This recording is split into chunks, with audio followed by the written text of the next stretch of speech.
Je viens parler ici aussi à tous ceux qui n'ont pas grandi en voyant les parents en train de dialoguer. Que l'Éternel vous aide à apprendre ces choses et à les inculquer aussi à vos enfants. Je suis d'accord avec vous. Toi, tu as grandi, tu n'as jamais vu ta mère et ton père s'asseoir à la véranda en train de rire, de se taper la main, en train de parler de leur vie, de leur passé. Tu n'as pas vu ça. Et ce que tu n'as pas vu, tu auras du mal à transmettre. Mais par la puissance de la parole, que tu reçoives des choses nouvelles et que tu puisses les transmettre à tes enfants.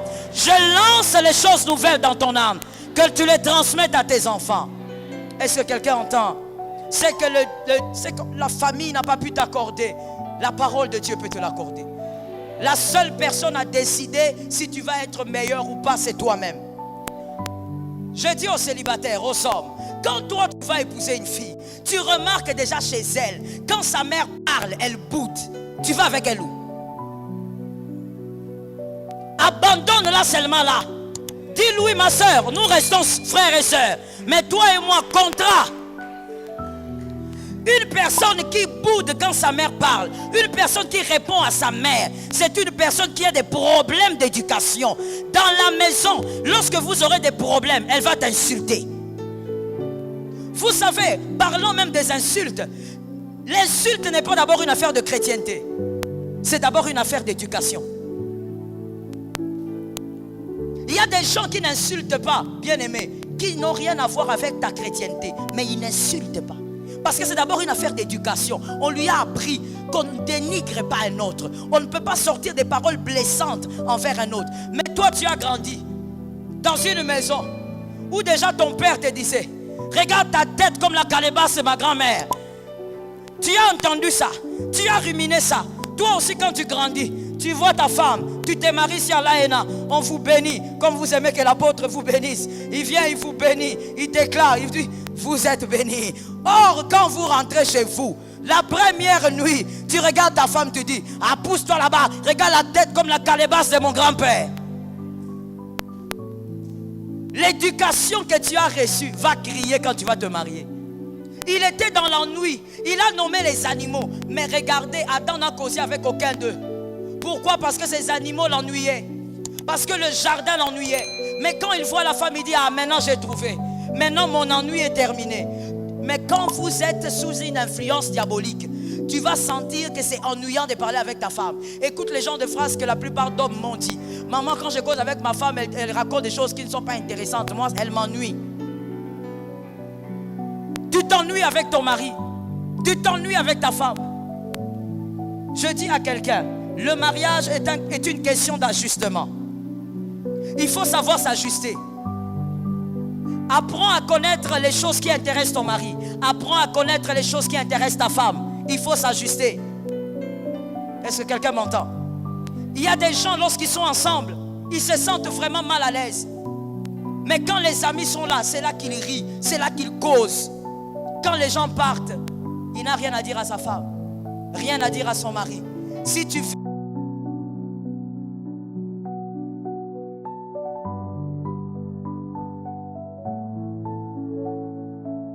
depuis quelques mois, nous sommes en train de parler des règnes qui doivent être engloutis par le règne de Dieu ou la gloire de Dieu.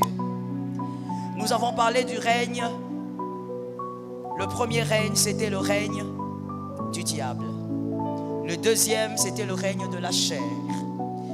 Le troisième règne, c'était le règne du monde. Merci. Ça fait du bien de savoir qu'il y a des gens qui écrivent l'enseignement. Le règne du monde, c'était le troisième. Et le quatrième, de la sorcellerie.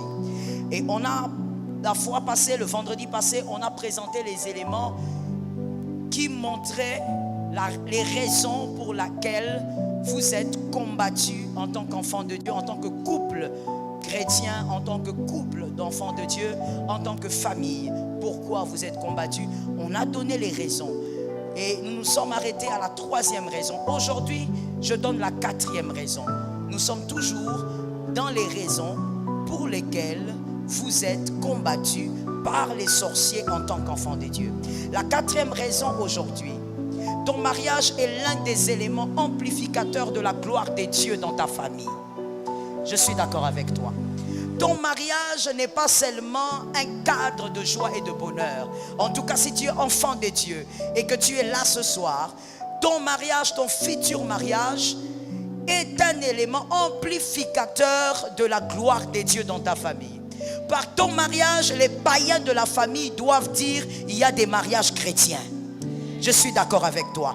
Par ton mariage, les païens de ta famille d'abord, pas du quartier, doivent dire l'Éternel vraiment unit les hommes.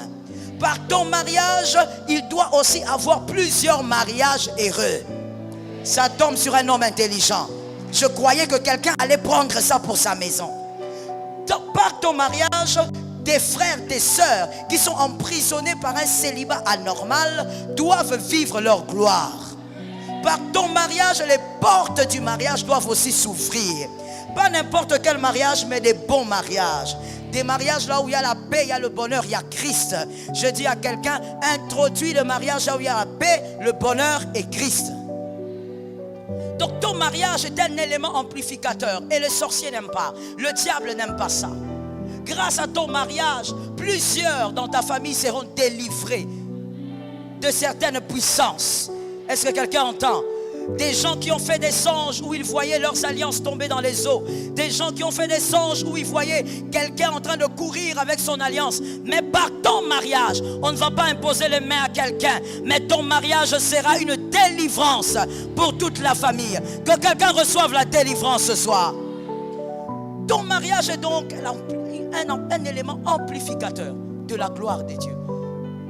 Les hommes sauront que la gloire de Dieu est réelle. Que l'Éternel nous aide. Voilà pourquoi, bien-aimés, lorsque vous avez un tel mariage, un tel couple, vous êtes le repos de plusieurs. Comme vous êtes le repos de plusieurs, les sorciers auront les yeux sur vous. Le diable aura l'œil sur vous. Parce que vous êtes le repos de plusieurs. Quand toi tu es heureux, tu n'es pas heureux que pour toi. Tu vas communiquer ce bonheur dans la famille. Et le diable va combattre cela. Quand on est le repos de plusieurs, on est comme Samson. Le diable va t'envoyer Dalila. Le diable va envoyer les sorciers pour détruire celui qui est le repos de plusieurs. Est-ce que quelqu'un m'entend? La femme de Potiphar ne peut pas rencontrer Judas. Ah, surtout pas celui-là. La femme de Potiphar ne peut pas rencontrer Ruben.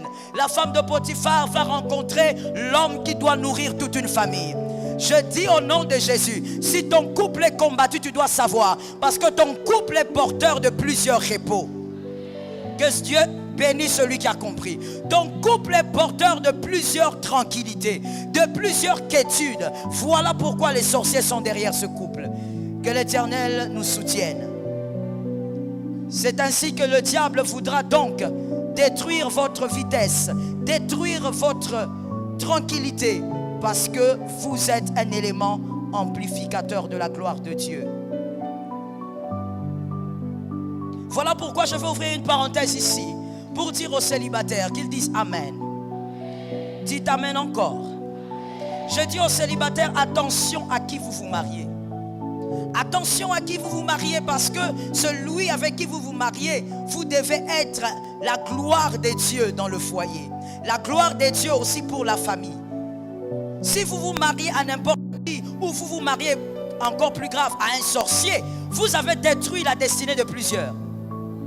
Lorsque vous vous mariez, tenez compte du fait que votre mariage est certainement une porte.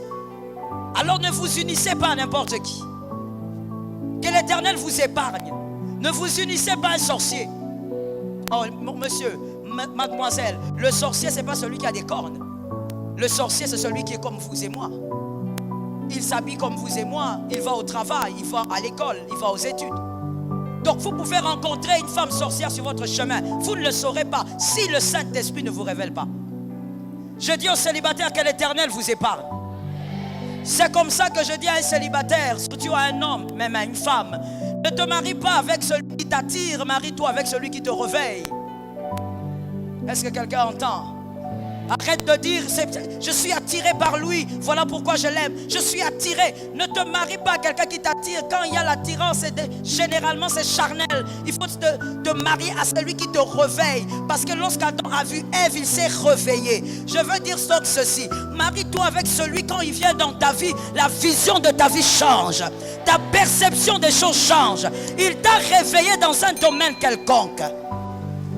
Tu ne savais pas qu'en tant que fiancé, on pouvait prier de cette manière. Mais quand tu te mets avec cette femme, tu te mets avec cet homme, il te réveille dans la dimension de la prière. Il te réveille dans la dimension de la sainteté. Il te réveille dans la dimension du travail. Tu étais un garçon paresseux, mais la femme qui est à côté de toi commence à t'encourager même dans les faibles commencements. Je dis à un homme, à une femme, n'épouse pas celui qui t'attire, épouse celui qui te réveille.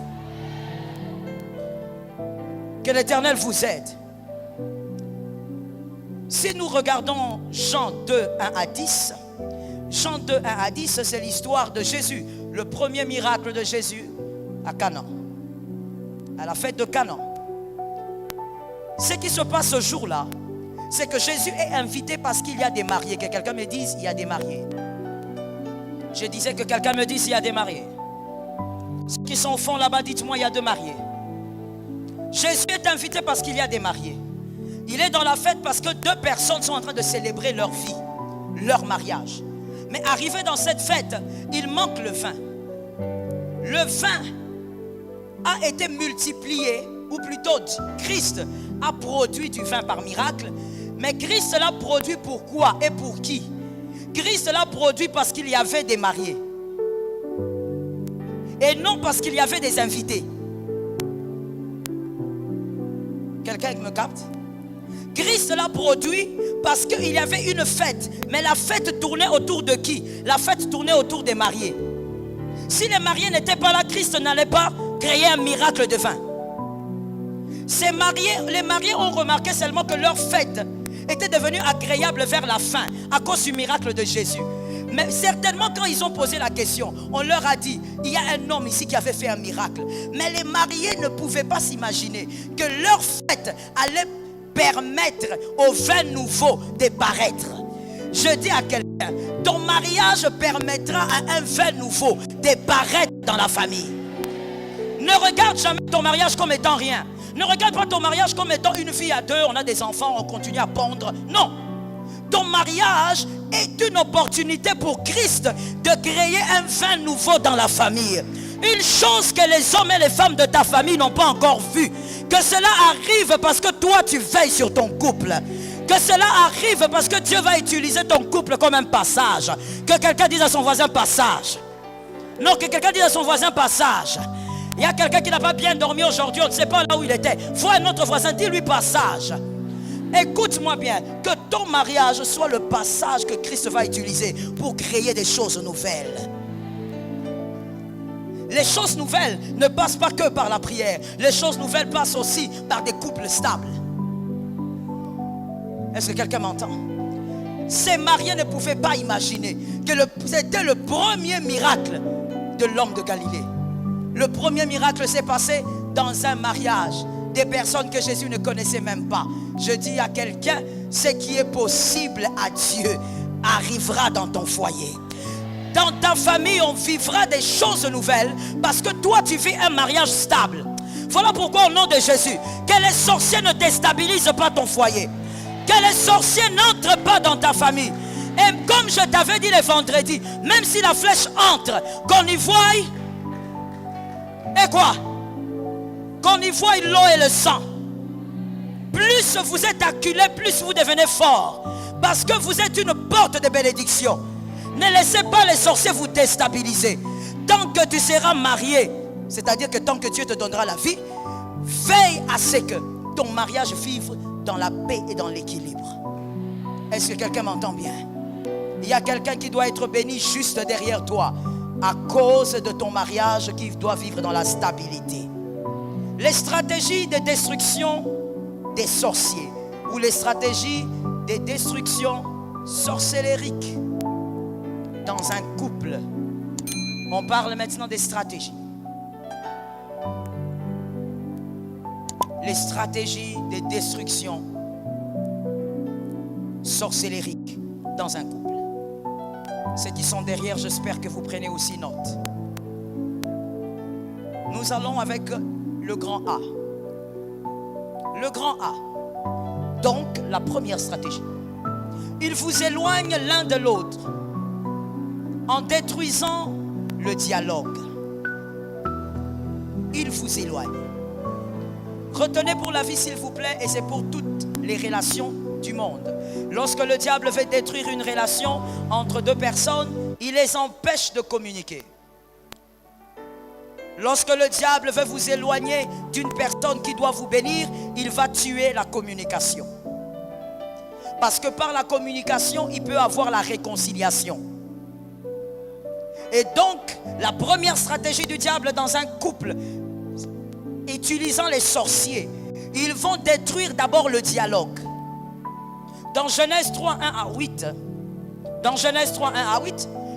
nous voyons que le serpent savait qu'en détruisant, en convainquant le couple de manger le fruit, ils allaient perdre la capacité de communiquer avec Dieu. Le serpent le savait, que si le couple consommait le fruit, ils allaient devenir des Ichabod. Ils allaient perdre la gloire. Et s'ils perdent la gloire, ils ne pourront pas communiquer avec le Père de gloire. Et nous voyons cela dans Genèse 3, 10 à 11. Dans Genèse 3, 10 à 11, nous voyons que l'homme et la femme se sont cachés. Dieu est venu les chercher. Ils se sont cachés pourquoi? C'est-à-dire qu'ils savaient que Dieu allait venir. Ils ont fui donc cette communication-là. Et c'est ce que le diable a toujours cherché. Couper la communication avec la personne qui vous bénit. Ils sont allés se cacher. Et Dieu a posé la question, pour où êtes-vous? Où êtes-vous? Nous nous sommes cachés. Pourquoi?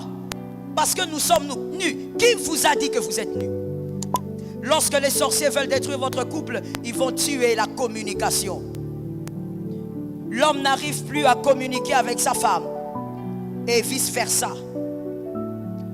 Dans un couple, bien aimé, chacun a besoin à un certain moment d'avoir son petit moment de solitude. C'est normal. Chacun a besoin à un certain moment d'être seul avec lui-même. Mais cela ne doit jamais tuer votre capacité de communiquer. Le dialogue ne doit pas mourir dans un couple. C'est une stratégie sorcellérique. Le dialogue ne doit jamais s'éteindre dans un couple. C'est une stratégie diabolique. Mon frère, parler avec ta femme n'est pas le fait de lui dire qu'est-ce qu'on mange aujourd'hui, où sont les enfants, est-ce que tu as repassé ma chemise. Ça, c'est pas le dialogue. Ça, ce sont des questions qu'on pose. Quand on dit dialogue, ça veut dire que ce sont des moments de partage, des moments de fou rire, des moments de méditation même ensemble, des moments de causerie. Que quelqu'un dise à son âme, des moments de causerie. Il ne faut pas que les sorciers détruisent ça. Quand les sorciers veulent renverser un couple, ils commencent par là. Ils ne vont pas commencer ailleurs. Ils vont commencer par le dialogue. Parce que le dialogue, retenez pour la vie, enseignez-le à vos enfants. Le dialogue solidifie le couple. C'est par le dialogue qu'on apprend à se connaître encore. C'est par le dialogue qu'on apprend à s'aimer encore. C'est par le dialogue, et oui, qu'on apprend même à pardonner. C'est en dialoguant. C'est par le dialogue que l'homme devient comme sa femme et la femme devient comme l'homme. Qu'est-ce que j'ai envie de dire? Lorsque tu parles avec la femme, tu as l'impression que c'est l'homme qui parle, tellement qu'il cause beaucoup. Et quand c'est l'homme qui parle, tu as l'impression d'écouter sa femme, parce qu'il dialogue beaucoup. Il y a la communication de certaines choses, de certaines valeurs. C'est pendant les dialogues. Le dialogue, ce n'est pas lorsque vous finissez vos relations sexuelles et vous commencez à causer. Siko, tu fais ceci. Ça, c'est pas le dialogue. Le dialogue, ce sont les moments où on ne fait rien du tout. On est en face l'un envers l'autre et on parle, on cause, on discute, on partage. On parle de la vie. Il y a des couples qui dialoguent seulement quand il faut parler des enfants. J'ai toujours dit, les enfants vous ont trouvé, les enfants partiront. C'est tombé sur qui? Toi, tu n'as pas dit amen, tes enfants resteront vieux chez toi. Non, mais il faut dire amen maintenant. Parce que quand je dis que les enfants partiront, tu dis rien. Donc tu veux que les enfants vieillissent chez toi.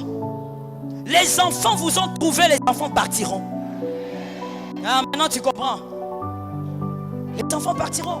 Tu ne peux pas dire, non, moi je suis là que pour les enfants. Non, tu es mal barré. tu es mal barré, cherche Dieu, que Dieu restaure ton mariage, que Dieu restaure ton cœur. Merci. Il y a certains couples qui n'arrivent plus à dialoguer par des stratégies sorcellériques. Et le diable a utilisé quelque chose de très fort et de très puissant en ce moment. De très, très efficace.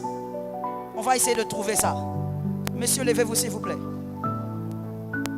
Qu'est-ce que vous avez dans vos poches?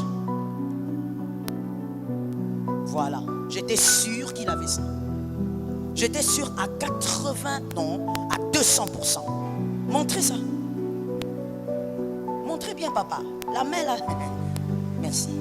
Ça, c'est l'un des éléments que le diable utilise pour tuer le dialogue dans le foyer. Et c'est très efficace.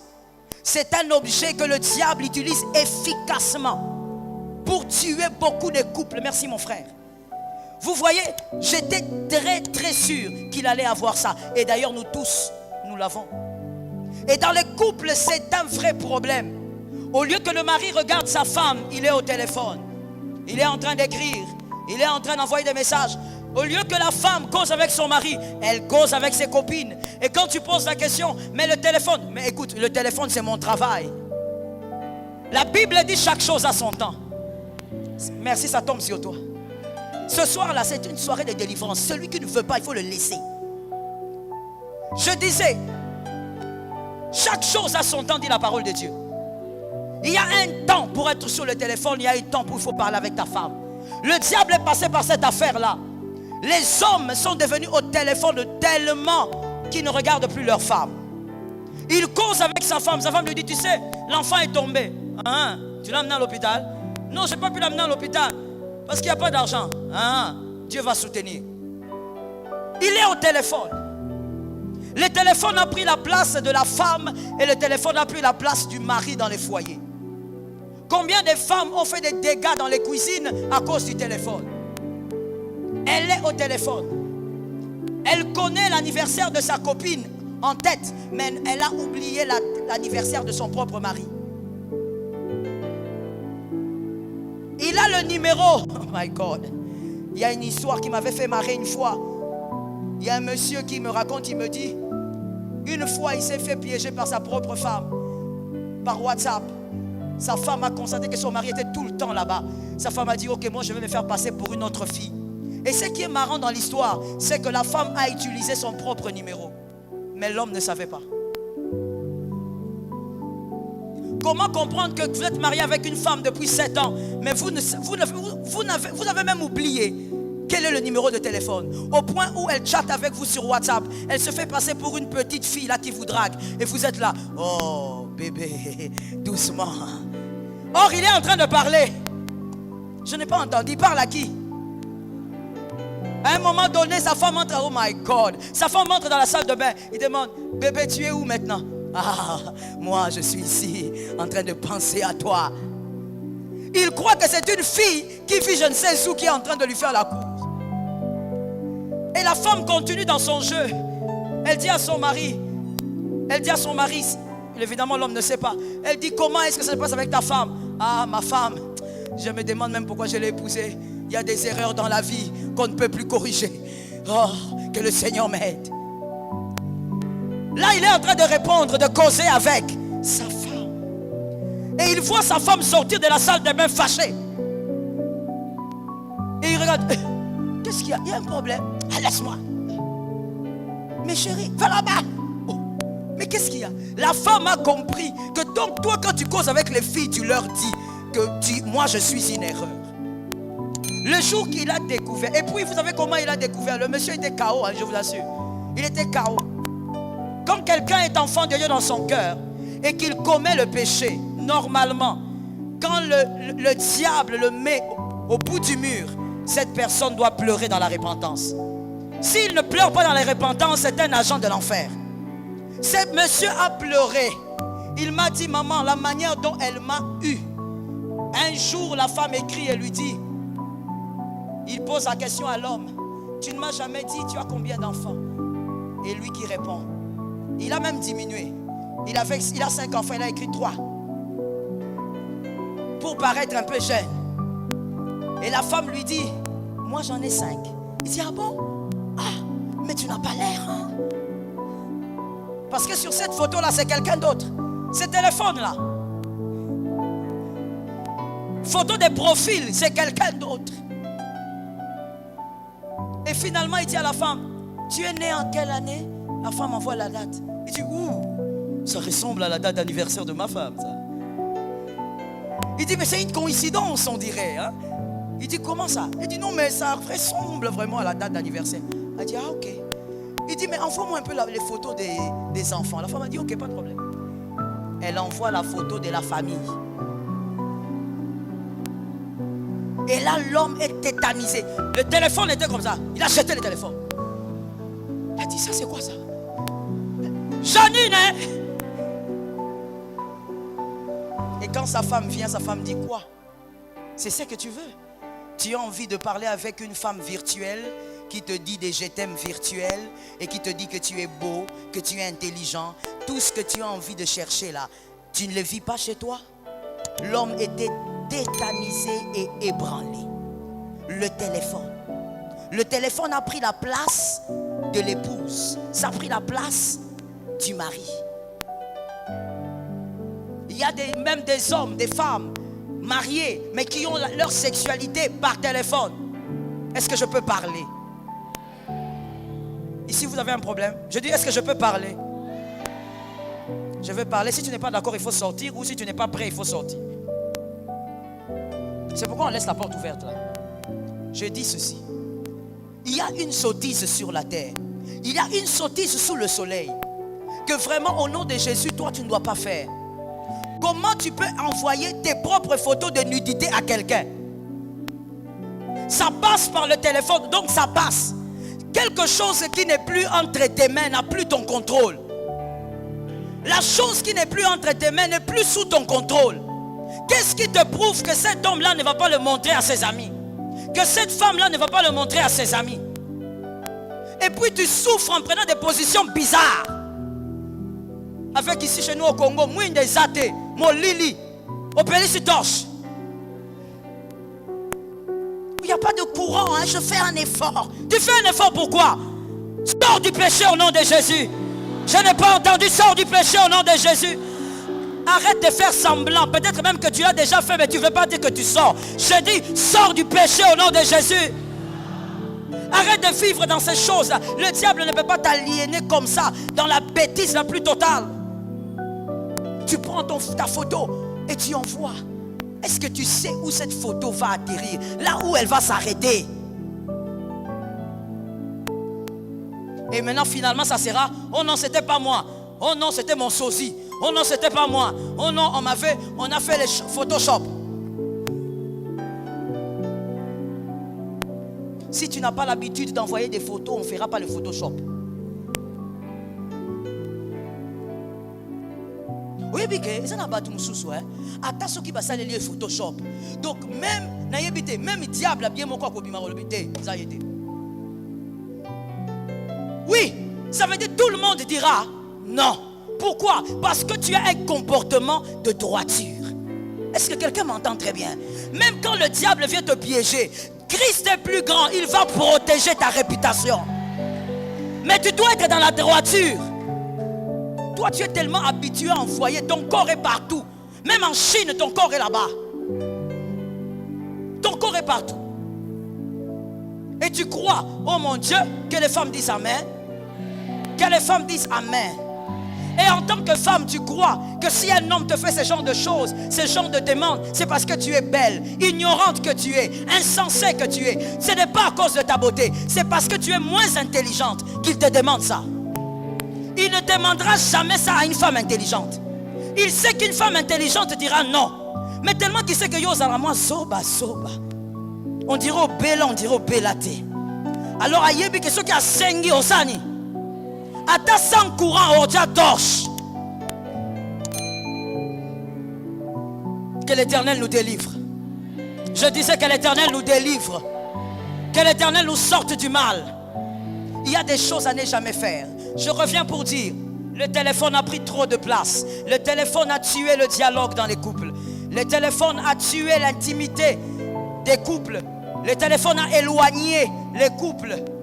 La femme se sent abandonnée parce que son mari est tout le temps sur téléphone. Alors elle aussi, elle va aussi se créer son monde virtuel. Elle aussi, elle va commencer à se gérer avec son téléphone.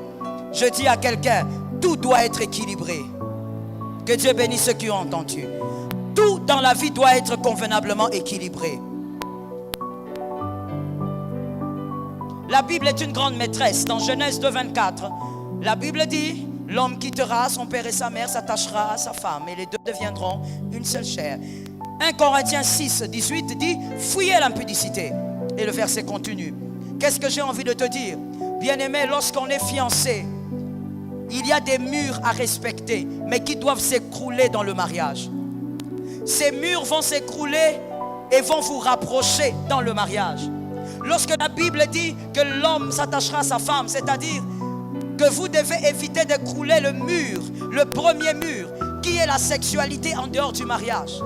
Attendez le mariage et vous allez écrouler ce mur-là. Et après ce mur, il y a plusieurs autres murs à écrouler par le dialogue. N'écroulez pas le mur avant le temps. Vous risquez de devenir comme un soldat sans antiballes. Les balles du diable, les flèches du diable vont vous atteindre. Écroulez le mur dans le mariage. Que le dialogue écroule les murs. Il y a des choses que tu ne pouvais pas dire à ton mari, à ta femme, mais à cause du dialogue, ça commence à passer, ça commence à se dire, ça commence à se transmettre, le dialogue. Dis à ton voisin le dialogue. Les sorciers aiment détruire et tuer le dialogue. Plus on dialogue, plus on se ressemble. Est-ce que quelqu'un m'entend? Plus on dialogue, plus on se ressemble. Même quand le mari n'est pas là, la femme va commencer à agir comme si elle avait la tête de son mari. Quand elle fait des choses, quand elle organise des choses, quand le mari est en voyage, elle organise le travail, elle gère la boutique, c'est comme si c'était la tête de son mari. Pourquoi? À cause du dialogue. Et les sorciers commencent par tuer d'abord ça. Commencent par toucher d'abord le dialogue. Que le Seigneur nous fasse grâce. Je viens parler ici aussi à tous ceux qui n'ont pas grandi en voyant les parents en train de dialoguer. Que l'Éternel vous aide à apprendre ces choses et à les inculquer aussi à vos enfants. Je suis d'accord avec vous. Toi, tu as grandi, tu n'as jamais vu ta mère et ton père s'asseoir à la véranda en train de rire, de se taper la main, en train de parler de leur vie, de leur passé. Tu n'as pas vu ça. Et ce que tu n'as pas vu, tu auras du mal à transmettre. Mais par la puissance de la parole, que tu reçoives des choses nouvelles et que tu puisses les transmettre à tes enfants. Je lance les choses nouvelles dans ton âme. Que tu les transmettes à tes enfants. Est-ce que quelqu'un entend? C'est que la famille n'a pas pu t'accorder. La parole de Dieu peut te l'accorder. La seule personne à décider si tu vas être meilleur ou pas, c'est toi-même. Personne ne peut décider à ta place. Les sorciers veulent vous garder dans la distance. Et pour ça, pour bien tuer le dialogue, voici quelques éléments primordiaux pour les sorciers qu'ils doivent absolument maintenir dans le foyer. Ce sont des éléments importants pour les sorciers. Ils veillent sur ça. Quand ils veulent mettre KO un couple en détruisant le dialogue, ils veillent sur ces éléments qu'on va présenter tout à l'heure. Nous sommes dans le grand A, le dialogue. Le premier élément que les sorciers utilisent pour que le dialogue soit vraiment brisé et que cela soit maintenu, ils utilisent les paroles méchantes et les paroles blessantes. Les paroles méchantes et les paroles blessantes. Il y a certains couples déjà qui ne causent pas, déjà qui ne dialoguent pas. Mais quand ils veulent commencer, la femme blesse, l'homme blesse. Et puis il y a une chose que je ne comprends pas. Vous allez peut-être m'aider à comprendre ce soir. Pourquoi il y a des gens, lorsqu'on pose des questions, ces personnes répondent par des questions? C'est une chose qui ne se fait pas. Mais lorsqu'on est blessant et qu'on ne sait pas comment faire autrement, on est blessant parce qu'on a peut-être été blessé. Je commence d'abord par ça. Ceux qui blessent parce qu'ils ont été blessés. Lorsqu'il veut parler avec son mari, elle blesse. Lorsqu'il veut parler avec sa femme, il blesse. Même une petite phrase, il va blesser. On va lui poser la question, mais pourquoi tu as fait ça? J'ai fait quoi? Ce que j'ai fait là, c'est comme ton grand-père. Mais je t'ai posé une autre question. D'où vient les grands-pères? Et je vais te révéler quelque chose à retenir pour la vie. Les personnes qui blessent parce qu'elles ont été blessées souffrent aussi d'un autre problème. D'un manque d'estime de soi. Elles pensent s'affirmer à un endroit en blessant les autres. C'est une manière pour eux de s'affirmer. En blessant. Vous verrez des gens, ils veulent causer. Quand ils veulent causer, ça ne va pas faire 2 minutes. Parce qu'ils vont se blesser sans très choquer. La femme est blessée, elle blesse. L'homme aussi blesse. Les paroles méchantes sortent. La femme va poser la question à son mari. Mais comment tu viens à cette heure ici? Tu voulais que je vienne sur le dos de ton grand-père. Mais moi je t'ai posé la question, pourquoi tu viens? Mais tu veux que je monte sur le dos de ton grand-père? Tu sais pas qu'il n'y a pas de taxi. Mais pourquoi tu ne peux pas simplement dire il n'y avait pas de taxi? Il y a des gens qui sont habitués à parler en blessant. Si tu es là ce soir, jeune homme, jeune fille, que l'Éternel te délivre par la parole. Pas seulement être délivré, mais entends aussi, écoute aussi des personnes qui parlent sans blesser. Ça va t'aider. Des personnes, il y a même un homme qui disait, moi je n'aime pas causer avec ma femme. Non, non, j'évite des problèmes. Quand je ne cause pas avec elle, je suis en paix. Si je cause avec elle, nous allons nous disputer. Mais pourquoi? Parce qu'elle me blesse. Une femme qui a vu sa mère en train de blesser son père à longueur de journée ne fera que blesser son mari, à moins que la parole la transforme. Il y a des couples qui ne savent pas parler dans la paix, parler dans la tranquillité. On a tué le dialogue par le pouvoir de la sorcellerie, mais il y a maintenant les paroles méchantes et blessantes qui demeurent. Dès qu'il y a un problème, on commence à parler des membres des familles. Mon frère, conseil gratuit, quand il y a un problème entre vous, il ne s'agit pas de vos familles. Ne parle pas des frères de ta femme. Ne parle pas des frères de ton mari. Parlez de vous deux. Vous vous êtes aimés vous deux. Réglez les problèmes vous deux. Il y a des gens qui n'arrivent pas à parler avec une langue douce. La langue est toujours blessante. Mais il y a aussi quelque chose que j'ai remarqué. Il y a des gens qui sont blessants, qui ont des paroles méchantes, à cause d'une éducation biaisée.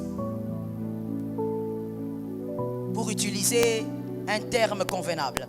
À cause d'une éducation qui a quelques lacunes. Il y a des gens qui ont des manques dans l'éducation. Et donc quand il y a des manques, cette personne ne sait pas qu'il y a des choses qui ne se disent pas. Il y a des phrases qui ne doivent pas sortir. Ça blesse, ça dérange. Voilà pourquoi la Bible dit: tu aimeras ton prochain comme. Ce que tu n'aimerais pas entendre, ne le dis pas. Quelqu'un m'a capté? Dis à ton frère, ce que tu n'aimerais pas attendre, ne le dis pas. Ne dis pas ce que toi-même tu n'aimerais pas entendre. Aime ton prochain comme toi-même. Il y a des phrases que tu ne supportes pas, mais pourquoi toi tu les dis aux autres? Il y a des gens par manque d'éducation. Ils lancent des trucs, tu comprends que ça c'est un problème d'éducation. On n'a pas appris à parler avec douceur. On n'a pas appris. Aujourd'hui, il y a quelque chose qui me faisait marrer. Ça m'a fait marrer vraiment pendant un temps. J'étais sorti avec ma seconde fille et à un moment donné, j'arrive à un endroit où je devais acheter certains carreaux pour l'école du dimanche de ma campagne. Alors pendant qu'on choisissait les carreaux, elle était debout derrière moi. Et il y a un monsieur qui vient avec la chaise. Franchement, moi je croyais que le monsieur allait faire du rugby quoi. Le gars il lance la chaise. Et puis, il dit à ma fille: Vanda. Alors ma fille qui regarde à gauche, elle regarde à droite, elle me regarde. Et moi j'étais en train de m'occuper des carreaux. Et le gars qui vient encore: Vanda. Déjà qu'elle a du mal à comprendre un peu le lingala. Alors elle me regarde. Moi je lui dis, chérie, si tu es fatiguée, assieds-toi. Et puis il dit, non, ça va. Je dis, non, assieds-toi chérie, assieds-toi. Comme monsieur t'a amené une chaise, assieds-toi. Et puis elle s'est mise. Et en sortant maintenant, elle me dit, maman, c'est quoi cet homme? Tu es sûr qu'il allait bien? Je dis, il allait bien, qu'est-ce que tu crois? Il allait bien seulement, c'est comme ça là qu'il est. C'est son ça même. Son être entier là, c'est ça. Il m'a dit, ah, maman, mais pourquoi il gueulait sur moi? Je dis, il gueulait pas, il te donnait la chaise. Ton problème d'éducation, tu n'arrives pas à comprendre qu'on ne donne pas quelqu'un la chaise avec violence. Hein? Tu me le donnes, donne-le-moi avec tranquillité. Tout au long de la route, elle ne faisait que dire, non, maman, ce monsieur-là, moi je crois qu'il n'allait pas bien. Peut-être qu'il n'était pas content de nous voir. Moi je dis, maman, toi tu n'as pas encore compris. C'est même ça là. Tu vois Congolais là, c'est même ça. C'est-à-dire que des fois, il y a des gens qui sont blessants, qui sont méchants, par éducation. On ne lui a pas dit. Je veux dire à un homme ici, les célibataires sont bénis. Que l'Éternel vous préserve du mal. Le marié qui subit ça devient l'intercesseur de ton âme. Je dis aux célibataires, aux hommes, quand toi tu vas épouser une fille, tu remarques déjà chez elle, quand sa mère parle, elle boude. Tu vas avec elle où? Abandonne-la seulement là. Dis-lui, ma soeur, nous restons frères et sœurs. Mais toi et moi, contrat. Une personne qui boude quand sa mère parle, une personne qui répond à sa mère, c'est une personne qui a des problèmes d'éducation. Dans la maison, lorsque vous aurez des problèmes, elle va t'insulter. Vous savez, parlons même des insultes. L'insulte n'est pas d'abord une affaire de chrétienté. C'est d'abord une affaire d'éducation. Il y a des gens qui n'insultent pas, bien aimés, qui n'ont rien à voir avec ta chrétienté, mais ils n'insultent pas. Parce que c'est d'abord une affaire d'éducation. On lui a appris qu'on ne dénigre pas un autre. On ne peut pas sortir des paroles blessantes envers un autre. Mais toi, tu as grandi dans une maison où déjà ton père te disait, regarde ta tête comme la calebasse de ma grand-mère. Tu as entendu ça. Tu as ruminé ça. Toi aussi, quand tu grandis, tu vois ta femme, tu te maries sur l'AENA, on vous bénit, comme vous aimez que l'apôtre vous bénisse. Il vient, il vous bénit, il déclare, il dit, vous êtes bénis. Or, quand vous rentrez chez vous, la première nuit, tu regardes ta femme, tu dis, ah, pousse-toi là-bas, regarde la tête comme la calebasse de mon grand-père. L'éducation que tu as reçue va crier quand tu vas te marier. À l'église, tu fais semblant. L'éducation que tu as reçue va crier. Il y a des gens qui insultent par éducation. On l'a toujours insulté. Il y a quelqu'un une fois qui me disait, maman, moi on me disait tout le temps, regarde ta petite tête. Moi je dis, mais c'est bien non maman. La petite tête là c'est bien. Il grandit dans les insultes. Elle grandit dans les insultes. Dans le mariage, quand il faudra dialoguer, si la femme n'entend pas, il va insulter. Si le mari ne comprend pas, elle va insulter. Il y a des gens qui font ça, qui ont des paroles méchantes à partir de l'éducation. Voilà pourquoi je dis à quelqu'un ce soir, et bénis ton enfant, et bénis ton fils, et bénis ta fille. Parce que toi au moins en écoutant la parole, tu vas comprendre que dans ton éducation, il y a des tris à faire. Dans ton éducation, il y a des choses à enlever. La parole de Dieu doit remplacer certaines choses dans ton éducation. Est-ce que quelqu'un dit, quelqu'un entend? Est-ce que quelqu'un entend? Je pose à quelqu'un une question. Et s'il vous plaît, on est dans l'église, répondez avec sincérité. Qui avait l'habitude de jouer au ballon avec son père?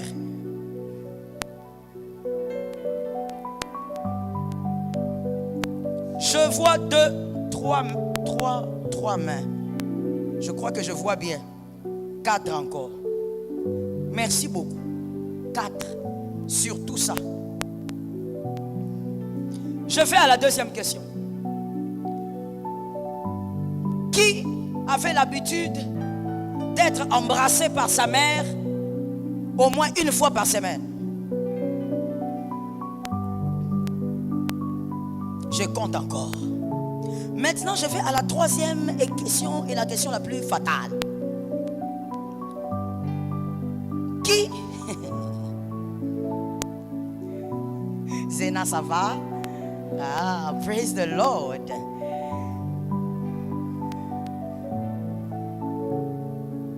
À qui est-ce que le père, la mère disaient régulièrement « Je t'aime » ? Ça encore, c'est à compter. Merci. Sikoyo, est-ce que Monique est fille à sa pembeni na yo ba yebisa ite? Est-ce qu'on repéré na salle yango pour le recoder yo? Ah, je parle aux garçons qui sont là. Est-ce que tu as vu la fille là? La fille là qui n'a pas eu l'habitude qu'on lui dise je t'aime. Dans le mariage, toi tu vas chercher les je t'aime pendant les dialogues. Elle va te regarder comme ça. Ne me dis pas ce genre de choses là quand moi je suis fâché. Ah mais ça n'a pas besoin d'en côté. Elle fait semblant pendant les fiançailles. C'est comme si elle en a envie, Mais quand elle va vivre maintenant son mariage, ça devient sa vie. Certaines choses, certains tares vont surgir. Ah mais ça n'a pas. Have mercy. Que l'Éternel nous protège. Je dis que l'Éternel nous épargne du mal. Voilà pourquoi je dis à un homme, à une femme, à un couple, éduquez vos enfants selon la parole. Éduquez vos enfants selon la parole. Soyez capables d'aimer vos enfants et de le dire. Tu aimes ta fille, tu lui dis que tu l'aimes. Peu importe son âge. Tu aimes ton fils, dis-lui que tu l'aimes. Ton fils a eu son bac, embrasse ton fils. Ta fille a réussi même à la maternelle, embrasse ta fille. Est-ce que quelqu'un entend? Il y a quelque chose que l'homme de Dieu aime dire. Moi, ça me fait un peu marrer des fois. Et je regarde mes filles, elles se mettent aussi à rire. Souvent, mon mari dit à mes filles, il dit, ici, là, maintenant, je vous dis les je t'aime, les je t'aime, les je t'aime. Pour que les je t'aime du voyou, là, ne vous épatent pas. Et c'est une vérité, même en blaguant. Parce que ce qu'on lui donne à la maison ne va pas l'épater à l'extérieur. Même si ça vient d'une autre personne, ça ne va pas l'épater à l'extérieur. Est-ce que quelqu'un entend bien? C'est comme l'homme de Dieu a l'habitude de dire, une femme qui veut épouser un homme à cause du parfum, la bonne odeur. Mais bien aimé, la bonne odeur comment? Toi tu vivais dans quelle odeur? Non, moi je ne peux pas comprendre ça. Comment tu peux suivre un homme à cause des odeurs? Donc toi-même tu étais dans les odeurs un peu compliquées. Quand tu es sorti, tu as senti un peu, tu as dit, ça c'est le prélude du ciel. Mais parce que si tu vis dans les bonnes odeurs, tu ne vas pas être choqué par les odeurs. Je dis, les parfums ne coûtent pas cher. Tu ne veux pas qu'on parle ou bien? Les déodorants ne coûtent pas cher. Moins cher maintenant, ça existe. Toi-même va prendre sa pompe partout, sans l'odeur, pour qu'aucun voyou ne vienne t'influencer avec les odeurs. Que l'Éternel te délivre.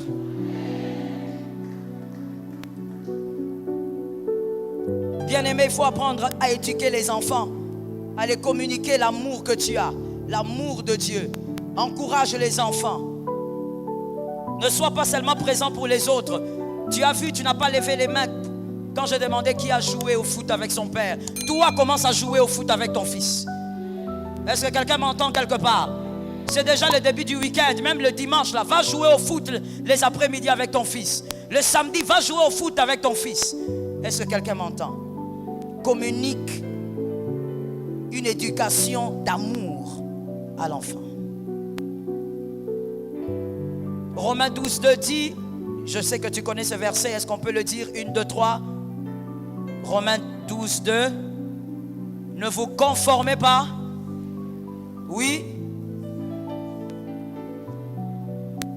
Merci. C'est la parole de Dieu qui vous change, qui vous transforme.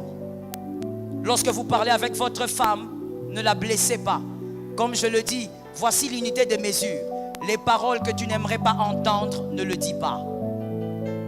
Lorsque vous parlez avec votre mari, respectez votre mari. Ne le blessez pas.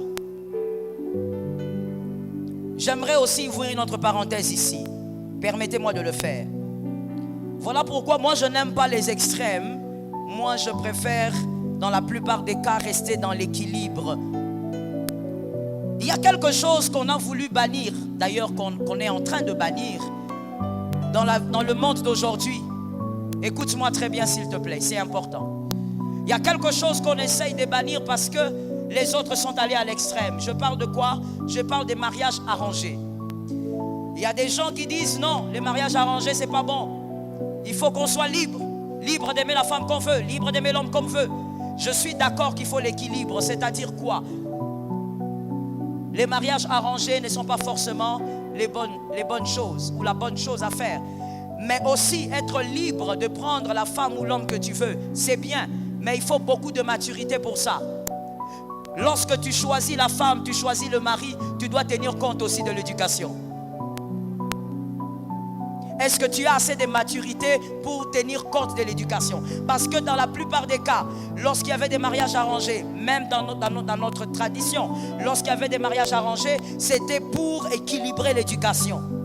C'était pour qu'il n'y ait pas trop d'écart d'éducation. Je ne t'entends pas, pourquoi? Tu m'entends, toi? C'était pour qu'il n'y ait pas trop d'écart d'éducation. Voilà pourquoi il y avait des mariages arrangés. Nous disons, nous ne voulons pas cet extrême. Alors soyons dans les justes milieux. Si tu veux choisir ta femme, tiens compte aussi de l'éducation. Tu veux choisir ton mari, tiens compte aussi de l'éducation. Ne va pas choisir quelqu'un qui a eu l'éducation trop lointaine de la tienne. Est-ce que je peux donner un exemple? Ça va te permettre de comprendre. Toi, monsieur, tu as grandi. Non, je prends l'exemple de la femme, parce que c'est quelque chose d'ailleurs que j'étais en train de traiter cette semaine. Toi, madame ou mademoiselle, tu as grandi dans une famille où on t'a appris le respect de l'autorité. Chaque parent éduque son enfant selon son intelligence et évidemment selon le vouloir. Parce qu'on peut être intelligent mais sans vouloir éduquer les enfants comme il faut, ou être peut-être incapable, tout dépend. Tu as grandi dans le respect de l'autorité, dans le respect des aînés. Ton père lui-même vous a fait grandir comme à l'internat. On respecte le père, on respecte maman, on respecte les aînés. C'est comme ça que toi, mademoiselle, tu as grandi. Mais tu vas choisir un monsieur parce que nous sommes à l'église. Est-ce que je peux parler? Parce que nous sommes à l'église, on a dit mariez-vous, Aena, Aena, made in Aena. Toi tu dis oui, oui, on nous a dit marions-nous. Tu vas trouver une fille qui est de ce côté-là. Suivez mon regard. Tu la prends. Pourquoi tu la prends? Parce que la fille là, quand elle chante ici, elle fait des ténors. Tu l'amènes chez vous. Tu l'épouses. Le jour où le beau-père, c'est-à-dire ton père à toi, monsieur, vient vous visiter à la maison, il vient avec sa femme, content de visiter son fils. Quand le fils voit son père, ah papa, bonjour, vous êtes là, bonjour maman. La fille, elle a grandi dans façonné. Alors, quand elle voit le beau-père arriver, la fille, elle est assise sur la grosse chaise là de la maison, sur le gros divan. Elle est en train de manger les chips et puis elle regarde. Eh boyé, malamu. Alors que le garçon, il est debout comme ça, parce que papa est là, on ne se met pas assis. La fille, elle est assise comme ça, gonflée sur la chaise. Elle est remplie. Et là, le papa, il est choqué. La maman est choquée. Encore, le papa peut faire passer la maman. Quand elle va rentrer, c'est toute la famille qui saura que la belle fille là. Mais est-ce que le problème ici, c'est un problème spirituel? Est-ce que si la belle fille n'est pas aimée dans sa belle famille, c'est un problème spirituel? C'est un problème de... On n'épouse pas quelqu'un qui a trop d'écart d'éducation avec vous. Ce sont des problèmes. L'ajustement sera compliqué. Lorsque tu vas chez cet homme, tu vas chez cette femme, regarde comment eux vivent. Toi-même aussi, vérifie. Chez vous, vous vivez comment? Est-ce que tu entends? Toi, tu es habitué, on t'a appris par ta mère. Monsieur, quand ta mère te parle, tu es là calme. Que tu aies tort, que tu aies raison, tu es calme, c'est maman qui parle. Mais chez elle, on appelle ça Sarah. Je croyais que j'allais compléter. Merci ma pasteur Micheline. Sarajevo, c'est-à-dire eux là-bas, quand maman parle, il n'y a pas de loba. Yo quand dit, la reçoite, bon chilia reçoite, quand maman parle, elle aussi elle parle. Une fille comme ça, tu l'amènes, tu dis, nous avons l'amour, nous sommes un dans le Seigneur. Nous sommes dans la même église. Là, tu ajoutes encore, tu crois que ça corrompt Dieu. Nous avons le même Père spirituel. Toi, tu crois que ça fait quelque chose. Là, quand l'éducation va frapper, vous n'aurez pas le moyen de dialoguer. Plusieurs fois, il y a des femmes qui m'ont dit, maman, j'ai l'impression que c'est une causerie de sourds. Quand moi je parle, c'est comme s'il ne comprend pas. C'est comme si ce qu'il dit n'a rien à voir avec ce que je dis. Quand tu vas voir l'homme, il dit la même chose. Mais quand tu observes maintenant les deux, tu comprends que c'est un problème d'éducation. Le pasteur joue beaucoup de rôles. Le pasteur ne gère pas que les problèmes spirituels. Mais des fois, nous gérons même les problèmes psychologiques, éducationnels. Tu regardes, tu dis, oh, il y a ma prière, et ça démonté. Éducation et que ça ni trop. Est-ce que quelqu'un entend? Est-ce que quelqu'un comprend? Il y a quelqu'un d'autre qui sera là. Sa femme va lui dire, on va prier. Il dit, d'accord, on va prier. Prions. Il ferme les yeux. La femme commence la prière. Pendant que la femme prie, l'homme est en train de chiquer. Alléluia. Amen. Amen. Wana amen ton tabandi azoganga. Donc la femme est dépassée, elle dit, ah, papa, nous prions. Mais alors, j'ai prié, non? Tu pries comme ça en train de chiquer. Mais alors, ça fait quoi? Dieu, il est dans le ciel, il est souverain. Éducation. Cette parenthèse que l'Éternel t'aide à conserver ça. Quand tu choisis une femme et une fille, va chez eux, va chez ton fiancé. Regarde, est-ce que l'écart n'est pas grand? Sinon tu vas appeler démon là où il n'y a pas de démon. Il y a simplement un problème d'éducation. Laisse-moi finir avec le deuxième point. Le premier point, c'était les paroles blessantes que les sorciers utilisent. Deuxième point, l'ennui. Les sorciers créent une atmosphère lourde. L'homme est ennuyé devant sa femme. La femme aussi est ennuyée. Quand ils sont ensemble, ils ne se sentent pas bien. Quand ils sont ensemble, ils ne se sentent pas bien. Oh Lord, have mercy. Bien-aimé, que le Seigneur t'aide à vivre la volonté de Dieu dans ton couple. Vous savez, quand même on parle des mariages arrangés et en respectant l'équilibre, il y a quelque chose que je constate dans la parole de Dieu. Est-ce que je peux le partager avec toi? Il y a quelque chose que je vois là qui me vient comme ça. C'est que je suis en train de voir le premier mariage d'Adam et de Ève. Ça a été arrangé par qui? Par Dieu. Merci de me le dire. Ça a été arrangé par Dieu. Et d'ailleurs, il y a la fameuse phrase où Adam dit, ce n'est pas moi, c'est la femme que tu m'as choisie, que tu m'as donnée. Ça montre que c'était le deal de Dieu. C'est Dieu qui a arrangé ça. Mais regarde ce qui se passe, Zéna. Malgré que Adam dit que c'est la femme que tu m'as donnée, Dieu dit, ok d'accord, il n'y a pas de problème, mais je vous chasse. Comme ça là, quand vous allez sortir, si tu veux plaquer la femme là, tu peux la plaquer. Si tu veux abandonner la femme, abandonne-la. Mais quand ils sont sortis du jardin, quand ils sont allés galérer, Adam est resté avec Ève. Le mariage que Dieu arrange, malgré qu'il y a des problèmes, l'homme reste quand même avec sa femme. Quelqu'un a capté ça? Maintenant, je te donne un autre couple que je suis en train de voir aussi là. Le deuxième couple là, ce n'est pas Dieu qui a arrangé, eux-mêmes. Marie et Joseph. Eux-mêmes se sont choisis. Mais quand l'éducation est venue, Joseph, il a fui. Alors que c'était son propre choix. Et finalement, Dieu rentre vers Joseph et dit, regarde, quand je vous laisse faire les choses vous-même, vous dites, c'est la femme que tu m'as donnée. Rentre là-bas. Quand il est rentré, il est devenu aussi le père d'un grand. Est-ce que quelqu'un entend bien? Donc des fois, mon frère, laisse Dieu t'arranger les choses. Quand Dieu arrange, même quand ça ne marche pas, il y a quelque chose qui va s'organiser. Est-ce que quelqu'un entend bien? Ne va pas choisir des choses si essentielles par ton intelligence. Je disais donc le deuxième point, l'ennui. Des fois, le sorcier travaille pour que les couples s'ennuient ensemble. L'homme s'ennuie avec sa femme. Il se sent très mal avec elle. Il a besoin de causer avec d'autres gens. Quand il cause avec d'autres gens, il se sent bien. Quand elle cause avec d'autres gens, elle se sent bien. Comme je disais, quand elle est au téléphone, elle se sent bien. Mais avec son mari, c'est l'ennui. Genèse 2, 23. Qu'est-ce qui se passe? Genèse 2, 23. Donnez-moi le verset, on va lire. Genèse 2, 23. Lisons s'il vous plaît tous ensemble, si vous pouvez voir. Et l'homme, on y va, 1, 2, 3. Et l'homme, voici,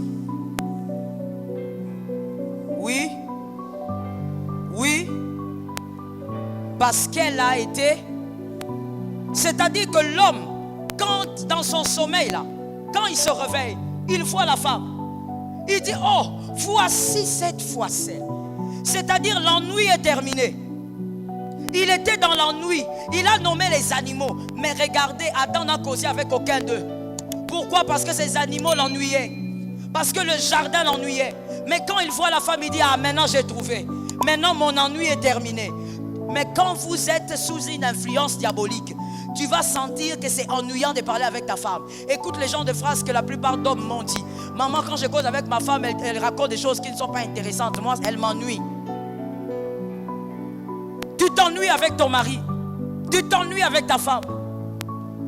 Je dis à quelqu'un, le mariage est une question d'ajustement. Il faut savoir s'ajuster. Apprends à connaître les choses qui intéressent ton mari. Apprends à connaître les choses qui intéressent ta femme. Il faut s'ajuster. Est-ce que quelqu'un m'entend? Il y a des gens, lorsqu'ils sont ensemble, ils se sentent vraiment mal à l'aise. Mais quand les amis sont là, c'est là qu'ils rient, c'est là qu'ils causent. Quand les gens partent, il n'a rien à dire à sa femme, rien à dire à son mari. Si tu vis ce genre de choses et que tu es là ce soir, tu n'auras pas besoin de lever les mains, mais tu vas invoquer Dieu pour que le feu de Dieu tombe sur ton foyer. Que le feu de Dieu tombe sur ton mariage. Et que cet esprit quitte ton foyer. Vous verrez même un homme qui est venu de voyage ou une femme qui vient d'un voyage. Mais quand ils sont ensemble, ils s'ennuient. Ils n'ont rien à se dire. Comment vont les enfants? Les enfants vont bien. Les enfants ont bien étudié. La santé des enfants, ok, c'est tout. Ils n'ont rien à se dire. L'esprit de la sorcellerie crée aussi l'ennui.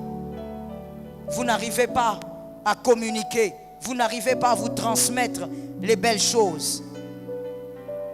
Je pose une question. C'est pour les couples cette fois-ci. Depuis le matin, je commence par les hommes. Les hommes mariés, vous pouvez lever les mains, comme ça je vous localise. Les hommes mariés seulement. Papa, au wangani mo yo? Nalobi homme marié au tombolité. Merci. Depuis le matin, qui est celui-là qui est homme marié, qui a dit à sa femme, je t'aime?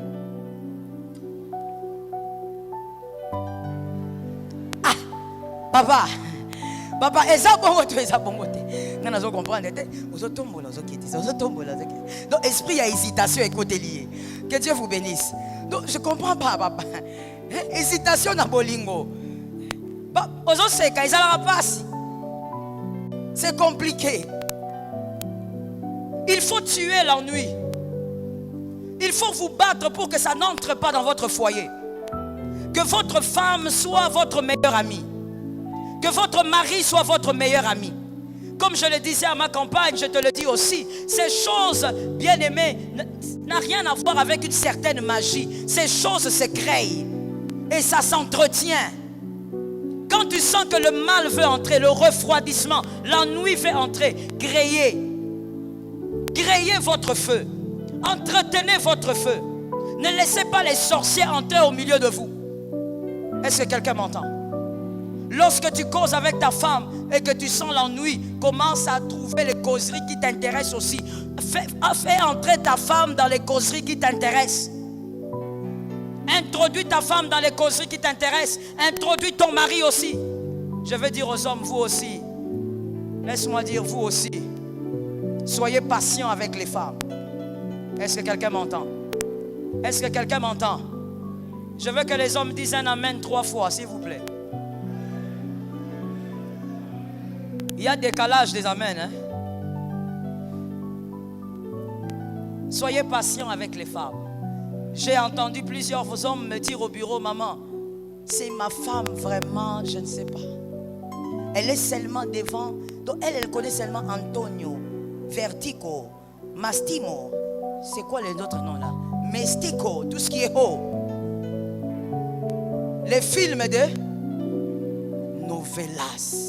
Donc elle, quand elle est devant novelas, maman, elle ne fait que me parler de Mestimo, Mastayo, Metico. Finalement, moi je ne sais pas, ça ne m'intéresse pas. Et puis je lui ai dit aussi, elle ne doit pas se laisser aliéner par ces choses-là.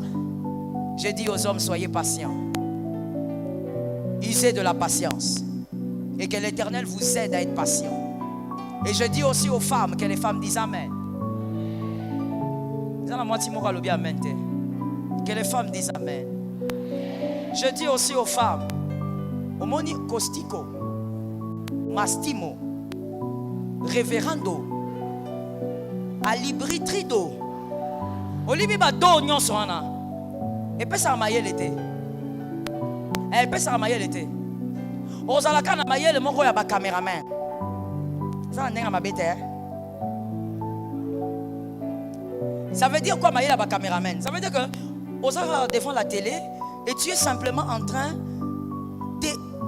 En fait, tu es en train de bourrer ta tête des scènes bien arrangées, bien organisées. Et ce qui m'étonne des fois même avec les femmes. Les femmes, nous sommes spéciales, hein? Ah, Dieu nous a créés autrement, hein? Que Dieu nous délivre.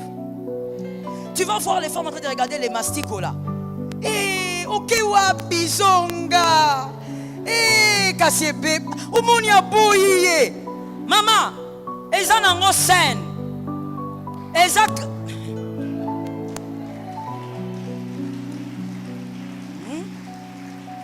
Il y a beaucoup de caméras là. Ils sont en train de dire coupez, recommencez la scène là du bisou, recommencez. Babandeli, eza nango scène. Mais tu verras les femmes scotchées là-bas. Oh, Ismawa, Inzambe Mokili. Mokili passe. Mokili passe, c'est dans novelas. Évite un peu de t'abrutir un peu trop, hein. Tu regardes les novelas là, il faut diminuer un peu les doses. Et puis à un moment donné, au talibé documentaire, il y a Banyama. Oyebi moi Banyama, Boba Komba Banyama et tout ça. Après aussi, ici, ok, nous na cache na FSC.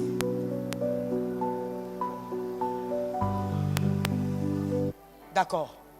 À un moment donné, tu regardes tes histoires de novelas, tu diminues un peu la dose. Et puis à un certain moment, tu vas un peu suivre les infos. Hein?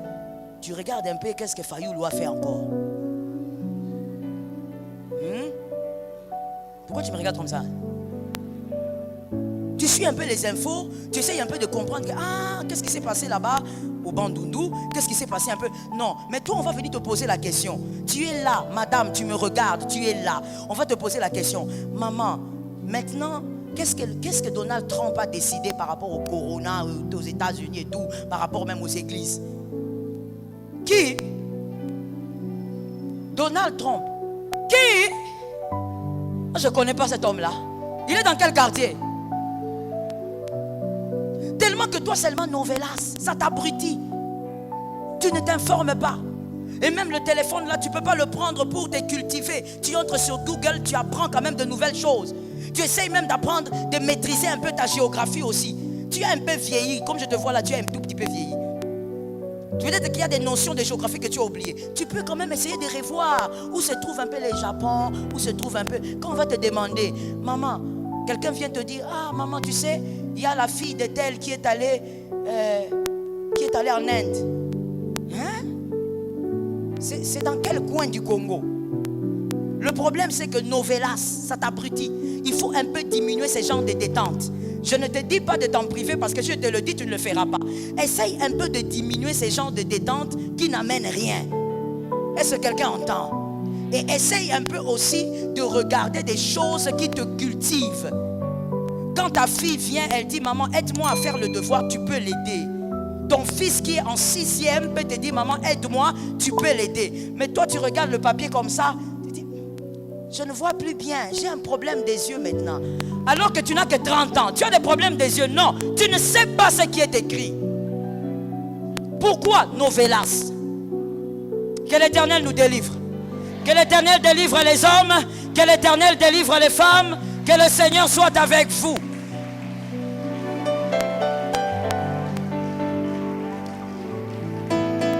Saint-Esprit. Tu peux acclamer le Seigneur d'abord. Acclame le roi de gloire. Acclame le Seigneur éternel.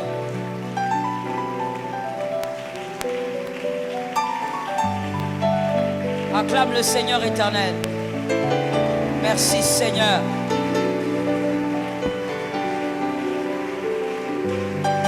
Écoute-moi bien-aimé. Écoute-moi. Va lever ta main droite parce que tout à l'heure tu vas te rasseoir pour écouter aussi ce que l'homme de Dieu aura à dire. Lève ta main droite simplement et répète ces paroles après moi. Seigneur éternel, je crois que ta parole a le pouvoir de me changer. Je ne t'entends pas. Dis, Seigneur, je crois que ta parole a le pouvoir de me changer. Que ta parole me transforme ce soir. Que ta parole ôte le mal qui a perduré en moi. Donne la victoire à mon couple. Donne la victoire à ma famille. Et que les sorciers soient dans la honte. Je condamne les paroles méchantes des sorciers. Je condamne les paroles méchantes de mes adversaires. Que la gloire de Dieu descende sur mon foyer. Que la gloire de Dieu descende sur ma famille. Au nom de Jésus-Christ. Amen. Sois béni.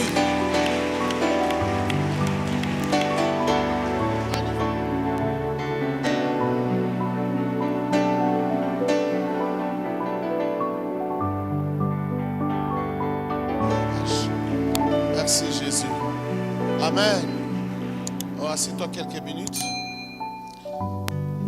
Presque tout a été dit. Je vais peut-être insister sur 2-3 choses. Frapper un peu les marteaux là-dessus. Maurice, vous n'avez même pas besoin de descendre parce que je vais prendre juste quelques minutes.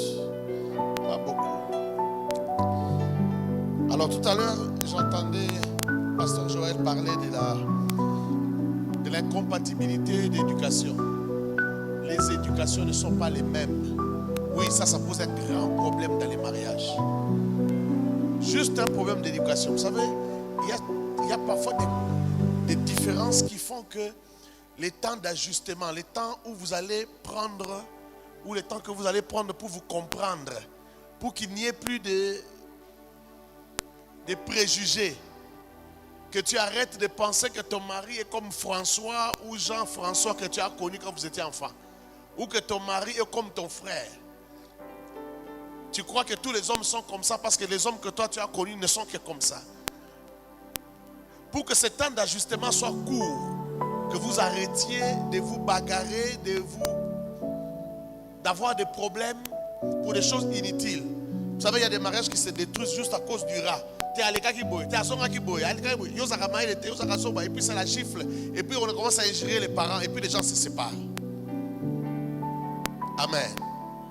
Alors, pour que ça soit court, il faut que l'incompatibilité d'éducation ne soit pas trop forte, trop prononcée. Il ne faut pas qu'il y ait trop de différences dans votre éducation.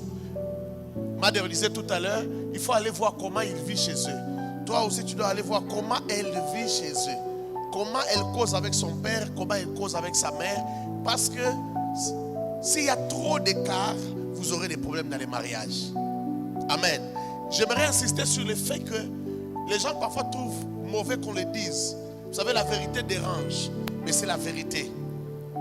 Même dans cette éducation-là, dans l'éducation, il y a aussi les niveaux, les niveaux de vie. Les niveaux de vie, les quartiers aussi, l'environnement. Les quartiers dans lesquels la personne vit. Toi, tu viens de Kisenso, tu veux épouser une fille qui a grandi à ma campagne. Qui pendant toutes les vacances, elle va à Bruxelles. Toi, tu viens de Kisenso. Toi, tu viens de Lembaimbo. Tu viens de Maviokele. Tu viens de... Il y a un quartier ici, comment on appelle ça? Tchad. Je ne critique pas Tchad. Mes frères, si tu n'as étudié qu'à Tchad ou au Tchad, je ne parle pas de Tchad de pays, vous qui me suivez dans les réseaux sociaux. Je parle de Tchad d'un quartier ici. Frère, qu'est-ce que vous allez causer? Pendant les fiançailles, vous causez bien, ils cherchent le mariage. Mais dans les mariages, il y a beaucoup de choses qui vont vous compliquer. J'ai dit bien, il y a beaucoup de choses qui risquent de vous compliquer. Même les Nescafé peuvent vous compliquer. Vous n'avez jamais vu ça? L'homme sort avec son mari, ils vont quelque part. On leur sert les Nescafé. L'homme dit, ah, l'homme leur a mis telle. Et la femme est gênée, la femme a honte. Est-ce que vous comprenez? Juste le Nescafé. Est-ce que vous me comprenez? Frère, tu vas remarquer que lorsque tu donnes l'argent pour la provision, la femme a tendance à chercher un peu de jambon, un peu de... Hein, maman, donne-moi les noms. Un peu de raisin. Hein? Donc quand tu vas te dire, ah, je veux sambongo. Mais le problème c'est quoi? C'est là où chacun a grandi. Toi pourtant les raisins là d'abord, même quand vous allez à une fête, tu prends, tu te dis, il y aura une délai, ouais. Mais elle, sa bouche est habituée avec les bilogos de Mindele. Moi j'ai déjà vu dans une fête, on est allé dans une fête. On était enfants. On n'était pas habitué à manger la mayonnaise, je dois dire la vérité. Jusqu'à un certain âge, on ne prenait pas la mayonnaise. Mon petit frère a essayé comme ça. Il a vomi. Ma mère a dit, ah, quand on est rentré à la maison, ma mère a dit, ah, des villageois, vous m'avez fait honte là-bas. Mais l'avocat, j'ai dit, mais c'est la faute de qui? C'est la faute de qui? On n'est pas habitué. Vous savez, quand il a mis la salade, la mayonnaise avec les concombres. Les concombres, là, ça, quand c'est entré dans sa bouche, ça donne l'envie de vomir. Et il a vomi. Avec le temps, on s'est habitué. Bon, toi, jusqu'à l'âge adulte, tu es allé à l'Inikini, tu as fini. Concombre, mayonnaise, tu ne connais pas. Tu vois ça dans les fêtes, mais tu n'essayes pas. Bon, la femme veut que tu manges ça. Quand il te fait la bouffe, il dit, non, avant de manger, papa, commence d'abord avec l'entrée. Parce qu'elle te prépare, elle sait qu'elle va t'amener dans certains milieux où on va te présenter ça. Elle dit, ah, direct. Elle va repasser la Babylone. C'est un grand problème. Est-ce que quelqu'un me comprend? Ça paraît banal, mais laisse-moi te dire la vérité. Les gens ne se séparent pas, ne divorcent pas pour de grands problèmes.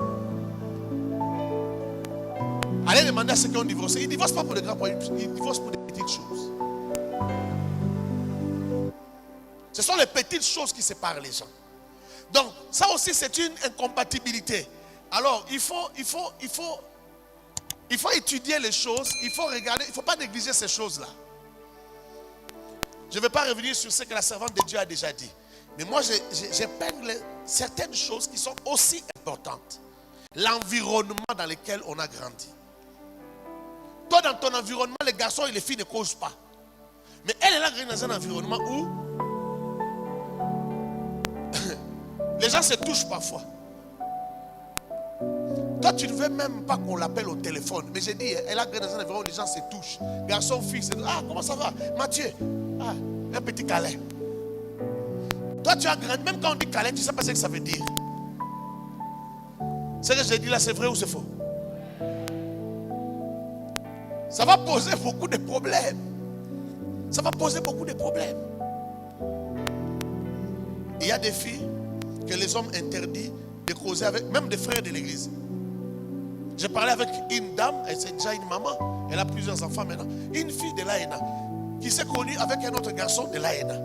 Maintenant, tous les deux, ils sont en Europe. Maintenant, le garçon qui est en Europe a une manifestation, a une fête. Il appelle sa soeur de l'AENA avec qui ils ont évolué. Ils ont évolué pendant beaucoup d'années ici. Il l'appelle pour lui dire, j'aimerais que tu puisses venir avec ton mari, que vous puissiez venir faire ceci, cela, à la manifestation que j'organise. Ils sont pas dans le même pays. Pendant qu'il cause, le mari de la femme surprend sa femme. Il dit, pourquoi tu causes avec lui? Il dit, mais c'est mon frère. D'ailleurs, il nous invite nous deux. Il est avec sa femme, il nous invite. Où est le problème? Non, moi j'aime pas des choses comme ça. Frère, tu crois que tu es le centre du monde ou quoi? Tu veux qu'elle te regarde seulement toi, qu'elle cause seulement avec toi, qu'elle t'aime seulement. Na yebi so que so bat balani baza so na poso ko so na batu musote. Célibataire yokwanga. Voici la vérité. Même quand on est marié, moi je suis marié avec ma femme. Il y a des moments où j'ai envie de parler à quelqu'un d'autre. C'est pas méchant, c'est gentil. Parfois j'ai envie de voir quelqu'un d'autre, de causer avec un autre homme. Parfois j'ai envie, je suis avec ma femme, mais je lui dis chérie, j'ai envie d'aller voir un peu tel. Et elle comprend aussi que non, pour qu'il soit bien, il y a des moments il est avec nous, il cause avec des enfants, il cause avec moi. Mais il y a des moments aussi, il faut qu'il aille parler même avec le pasteur Marcelo, qu'il parle avec même le pasteur Mandek, qu'il parle avec le docteur Silas, qu'il parle avec quelqu'un d'autre. Il y a des moments aussi où j'ai envie de faire la marche. J'appelle l'un de mes fils ici. Je vous ai déjà appelé, non? Je les appelle. J'ai dit, pasteur Flavien, viens un peu, on va marcher. Pasteur Christian, viens, on va marcher.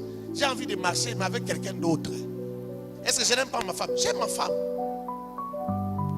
Quelqu'un comprend? Quelqu'un comprend? Et puis, tu veux que ta femme paraisse comment? Parce que même quand il faut saluer un frère, c'est un problème. Tu veux que les frères pensent quoi d'elle? Est-ce que vous me comprenez? Vous me regardez bizarrement. Les hommes, vous êtes tellement jaloux que vous me regardez bizarrement. Vous pensez que c'est anormal ce que j'ai dit? Non, c'est normal. Mais toi, est-ce que toi tu ne salues pas les sœurs ou les amis du passé? Tu ne les salues pas. Si toi, pour toi, ce n'est pas un problème parce qu'on est différents, mais pour ta femme, c'est un problème. Donc l'environnement dans lequel on a grandi, ça fait beaucoup de différence. Alors, épouse quelqu'un qui te ressemble. Amen. Ou si tu penses que tu es capable de t'adapter, alors gloire à Dieu. Alors gloire à Dieu. Les visions aussi. L'incompatibilité, parfois, ça peut être au niveau des visions. Je n'oublierai jamais. Et ma femme, surtout, elle ne peut pas oublier. Parce qu'avant de se marier, moi, je disais qu'on va commencer avec les chaises de Bandeliavi, les chaises du commencement. Parce que dans ma tête, quand j'étais enfant, quand j'avais 3 ans, je me rappelle encore quand j'avais 4 ans, les chaises que nous on avait à la maison, c'était des chaises en bois avec des lattes. Dans ma tête, moi je me suis toujours dit qu'on commence la vie avec ça. Et comme je n'avais pas encore de travail, j'étais encore étudiant, je lui ai dit on va commencer avec ça. Elle m'a posé la question, tu ne penses pas qu'on doit chercher les chaises? Moi j'ai dit mais on va faire des chaises, on va faire ça. Elle m'a dit non, pas ça, des vraies chaises. Je lui ai dit tu es matérialiste. Parce qu'elle m'a dit qu'on doit avoir des chaises bien avec des mousses, hein, des canapés bien. Mais tu sais, elle a tellement insisté. Le premier jour, on s'est séparés en queue de poisson. La prochaine fois, elle est venue, elle a trouvé une stratégie. Elle m'a parlé avec douceur. Elle m'a parlé calmement. Et puis elle m'a dit, écoute, ne te fâche pas. Si tu connais un menuisier, allons voir un menuisier. Et puis on va parler avec lui. J'ai dit, bon d'accord. On est allé voir un menuisier ici. Surtout Issana ici. On a parlé avec lui.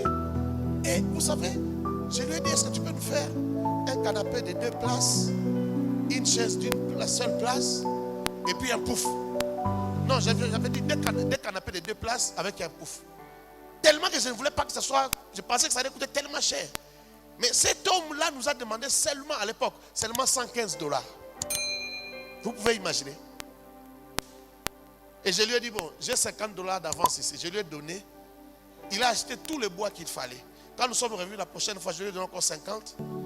Et après 2 semaines, 3 semaines, les chaises étaient déjà prêtes. J'ai pris les chaises, j'ai amené dans la maison. Avant même le mariage, on a fait entrer les chaises. Vous comprenez? La différence des visions. Heureusement, le seul avantage que j'avais, c'est que je suis quelqu'un qui écoute, qui est un peu humble, qui écoute. Si de ce côté-là, j'étais bouché, ça allait être compliqué. Parce que nos visions étaient très différentes. Quelqu'un m'a compris? Quelqu'un m'a compris? C'est très important. C'est très important de comprendre cela. Ça complique beaucoup de gens et ça détruit beaucoup de gens. Ça détruit beaucoup de mariages. Les gens se détruisent pour rien. Alors je parlais de l'amour. De l'amour reçu. L'amour reçu aussi, on en a parlé, c'est très important. L'amour qu'on donne aux enfants. Une fille qui a grandi avec beaucoup d'amour de son papa. Si toi qui l'épouses, tu n'es pas à la hauteur, ça pose des problèmes. Une fille qui a grandi avec son papa qui chaque matin lui dit bébé, chéri. Moi j'appelle mes enfants des bébés et des chéris. Parfois quand je suis au téléphone, tu vas croire que je parle à ma mère. Je ne parle pas à ma mère, je parle à ma fille. Maintenant toi tu viens, tu ne dis jamais chéri. Tu ne dis jamais bébé. Tu ne dis même pas ma douce. Tu ne dis même pas ma sucrerie. Tu l'appelles par son nom de l'école. Tu l'appelles même pas Julie. Hein? Même Julie, on a comme ça, on t'a Jules. Hein? Mais tu l'appelles même pas. Tu l'appelles même pas Julie, même pas Jules. Ndongue. Toi, tu trouves mignon quand tu l'appelles Ndongue. Ah, c'est pas mignon. C'est pas mignon. Matondo. Ah, c'est pas mignon. Il y a des matondo garçons, il y a des matondo papa, oncle. Donne-lui quand même, appelle-la quand même par un nom quand même, hein. Est-ce que quelqu'un me comprend? C'est pas doux, c'est pas mignon, c'est pas... Cette différence-là, ce sont aussi des différences, des incompatibilités qui parfois peuvent créer beaucoup de problèmes. Je connais beaucoup d'hommes qui se plaignent, qui disent « Ah, ma femme aime trop l'affection, ma femme est trop exigeante. » Voilà les mots. Elle est exigeante, elle exige, elle demande un peu beaucoup. Elle demande un peu beaucoup d'attention. Frère, parfois j'apprends beaucoup de gens qui disent « Ah, moi j'aimerais épouser telle fille. Je vais affronter ça. Ils croient que ça c'est une affaire de foi. » Quand moi je te prêche la foi, c'est pas pour ça. Quand moi je prêche la foi, c'est pour réussir dans la vie, c'est pour faire des grands. Ce n'est pas pour épouser une femme qui te dépasse, frère. Parce que tu ne sauras pas vivre avec. Alors, quand il y aura incompatibilité, la foi ne va pas t'aider. Il y a des gens qui pensent que c'est la foi. Un jour, un frère m'a dit, Daddy, moi je vais épouser cette soeur-là. On t'a dit, avec une décision comme ça, j'ai dit pourquoi? Il dit, mais vous nous prêchez la foi. Je suis encore D6, mais elle est licenciée, mais je vais l'épouser, je vais entrer dans cette famille. J'ai dit, papa, il y a incompatibilité. J'ai eu du mal à l'expliquer pour qu'il me comprenne. J'ai dit, il y a incompatibilité. Quand je vois cette soeur, je te vois. Vous ne réfléchissez pas au même diapason. Vous ne voyez pas la vie de la même manière. Est-ce que quelqu'un me comprend? Beaucoup de gens disent, elle demande trop d'amour. Moi aussi au début, j'ai trouvé que ma femme exagérait un peu. Frère, je me suis plaint, je me suis fatigué, je me suis adapté. Mais si tu veux vivre en paix, il faut t'adapter. Plus j'ai trouvé que c'était exigeant, plus elle monte en exigence. Ma femme, si je quitte le lit sans lui faire un bisou, même si elle dort, ce serait un problème. Si je veux sortir, il faut que je lui fasse des bisous. Pasteur Michel me regarde, elle ne peut pas croire.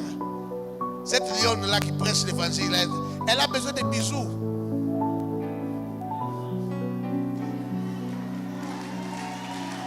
Elle a besoin de bisous. C'est compliqué, hein? C'est compliqué. Le frère a dit oui, c'est compliqué. C'est compliqué.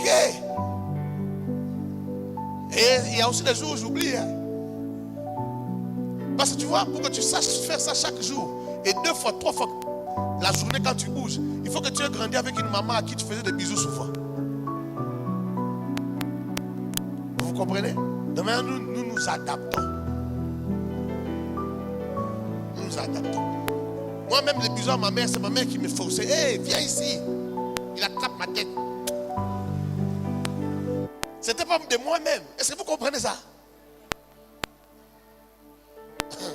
Donc vous devez savoir, vous devez comprendre que tu vas commencer à te plaindre, mais c'est toi-même qui t'es créé des problèmes.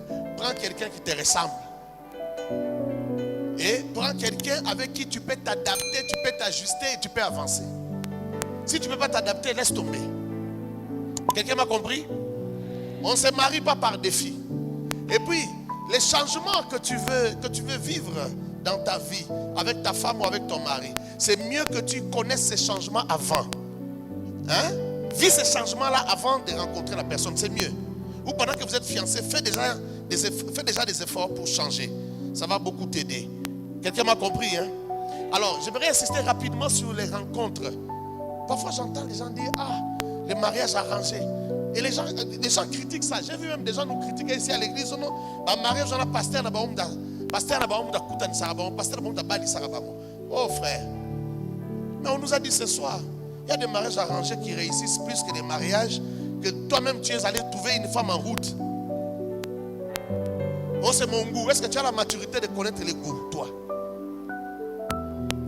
Le mariage, c'est une affaire de maturité. Est-ce que tu as assez de maturité pour savoir quelle est la femme que tu dois épouser? Quel est l'homme que tu dois épouser?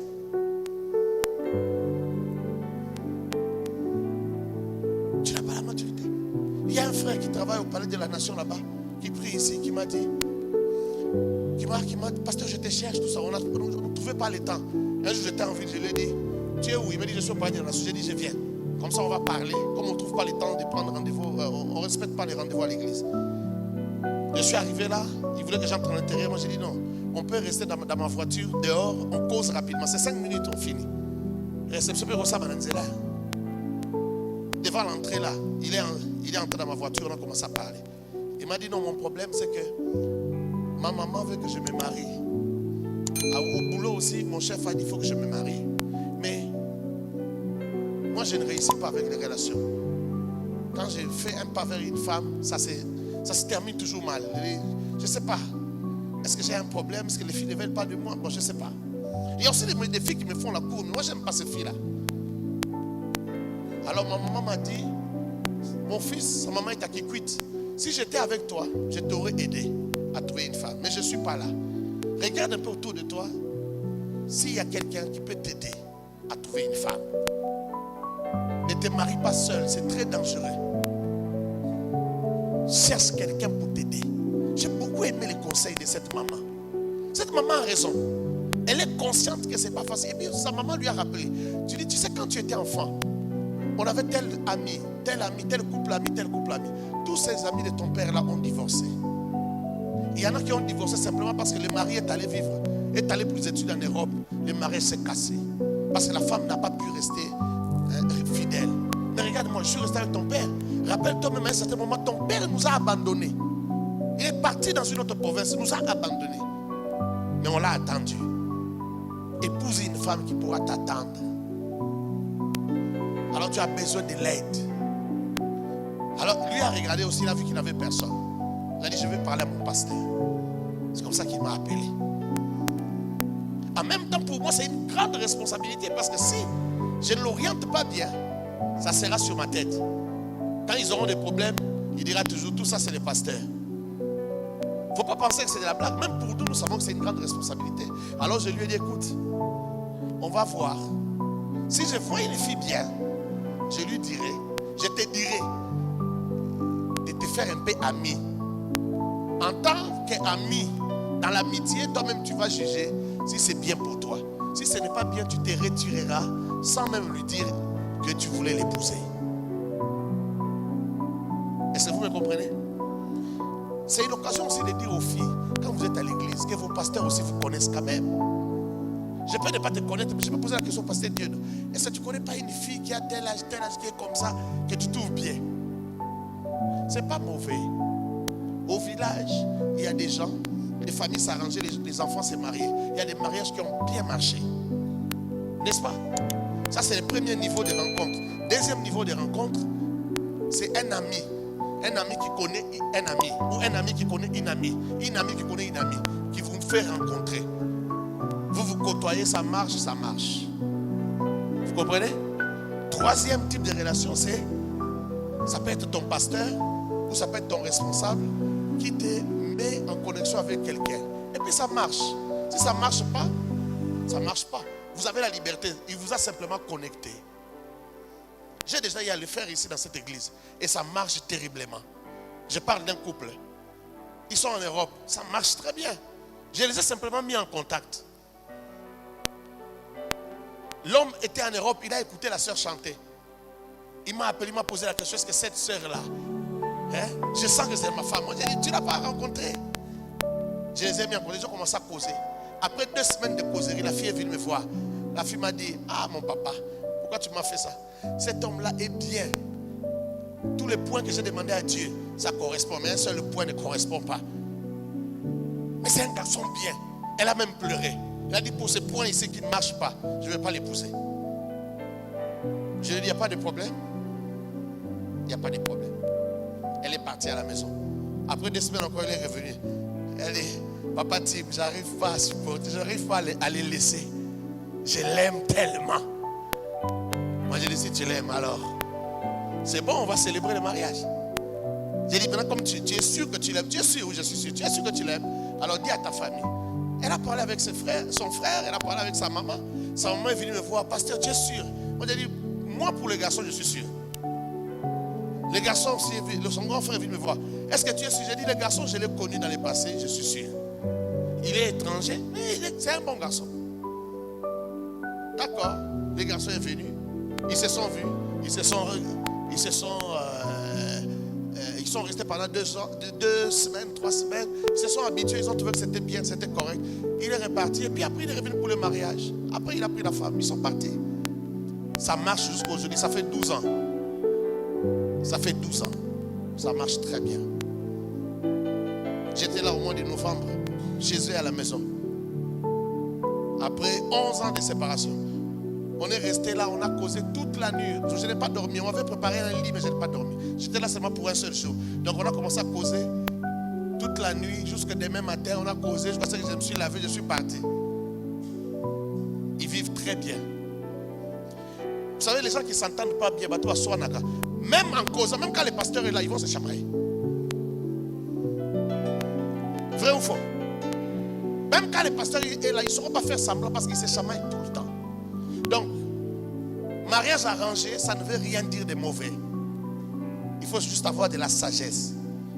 Et vous devez toujours garder votre liberté de prendre votre dernière décision. Si vous aimez ou si vous n'aimez pas. Il ne faut pas tout critiquer. Vous savez, les gens moins intelligents font et disent ce qu'ils ont trouvé les gens dire. Même quand ils ne comprennent pas. Le mariage arrangé, ça va bien te. Est-ce que tu comprends ce que tu dis? Il faut réfléchir et il faut avoir de la sagesse. Ma prière vraiment, c'est que Dieu vous donne l'homme qu'il faut. Que Dieu vous donne la femme qu'il faut. Que Dieu vous aide à avoir un bon mariage. Un mariage stable. Que Dieu vous aide. Que Dieu vous aide. C'est cela ma prière. Le mariage est très difficile. Le mariage est très difficile. Le mariage, c'est pour les gens qui savent faire des concessions. Tu fais des concessions avec l'homme. Il y a des choses que tu n'aimais pas, mais tu acceptes parce que vous êtes obligés de vivre ensemble. Les mariages, ce sont des concessions. Toi aussi, ta femme est trop exigeante, ou elle veut ceci, ou elle veut cela. Il faut t'accommoder avec ça. Il faut faire des concessions. Il faut accepter certaines choses pour avancer et pour être heureux. Quand vous ne vous entendez pas bien, vous ne serez pas heureux. Personne ne sera heureux. Quelqu'un a compris? Quelqu'un a compris? Est-ce que je peux déclarer une parole de bénédiction sur toi? J'aimerais déclarer une parole sur le mariage.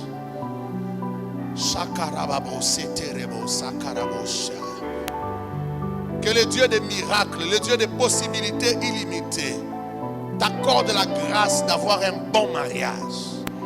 T'accorde la grâce d'avoir un mariage béni. T'accorde la grâce d'avoir un mariage heureux. Que tu sois heureux. Que tu sois heureuse. Que le ciel t'accorde d'être heureux. Oh, Jésus-Christ dit qu'il nous a appelés à vivre une vie de paix. La vie chrétienne, c'est une vie de paix. Jésus ne nous a pas sauvés pour que nous puissions vivre dans le trouble. Laisse que Dieu te donne un mariage de paix. Oh Jésus, qu'il te donne un mariage de paix. Que tu vives dans la paix. Que tu évolues dans la paix. Que tu prospères dans la paix. Que votre mariage soit un paradis. J'ai dit que votre mariage soit un paradis. Oh, toi-même tu as du mal à croire en cela. J'ai dit que votre mariage soit un paradis. Un lieu où il fait beau vivre. Quand quelqu'un vous visite, qu'il soit béni par votre mariage, qu'il soit béni par votre amour, qu'il soit béni par votre paix, par votre convivialité. Que votre maison soit une œuvre de paix. Laisse que l'Éternel te bénisse. Même toi qui es déjà marié, que l'Éternel bénisse votre mariage. Dieu peut améliorer votre mariage. Il peut améliorer l'harmonie dans votre mariage. Que ta maison soit une maison de paix. Que Elohim accorde des bons mariages à tes enfants, à tes frères, à tes soeurs. Que Elohim accorde des bons mariages à ceux de ta famille. Laisse que l'Éternel vous bénisse. Qu'il vous rende prospère. En paix, en joie, en bonheur. qu'il vous rende prospère. Que votre bonheur soit prospère. Que votre paix soit prospère. Que votre joie soit prospère. Je déclare une prospérité de la joie. Une prospérité de la paix. Que la paix soit abondante dans vos maisons. Que la paix soit abondante dans vos cœurs et dans vos vies. Écoute-moi, frère. Il y a des choses que vous ne saurez pas bien faire si vous n'avez pas la paix. Si vous n'avez pas la joie. Il y a des choses que vous ne saurez pas faire. Laisse que la paix du Seigneur soit ton partage. Tu es célibataire, que Dieu te rende capable de rencontrer la bonne personne. Il y a des années, j'ai prié pour que Dieu me fasse rencontrer la femme de ma vie. J'ai cherché, mais j'ai prié aussi. J'ai dit, Seigneur, que la mauvaise personne s'éloigne de moi. Ne laisse devant moi que la bonne personne. Que je n'épouse que la personne qu'il faut. Que cette prière aussi soit pour toi.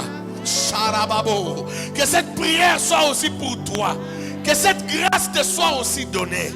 Que cette grâce te soit aussi accordée. Que tu rencontres une bonne personne. Que Dieu nous donne et multiplie au milieu de nous des mariages bénis, des foyers bénis, des foyers de paix, des foyers remplis de grâce, des foyers remplis de bonheur, des foyers remplis de joie. Sarababosa. Des foyers remplis de joie, des foyers où le nom de Christ est élevé, des foyers où les enfants sont éduqués dans la foi chrétienne, où les enfants sont éduqués dans l'amour, où les enfants s'aiment, aiment les hommes, aiment les humains. Que Dieu vous accorde cette grâce. Rababo sakarababo saya.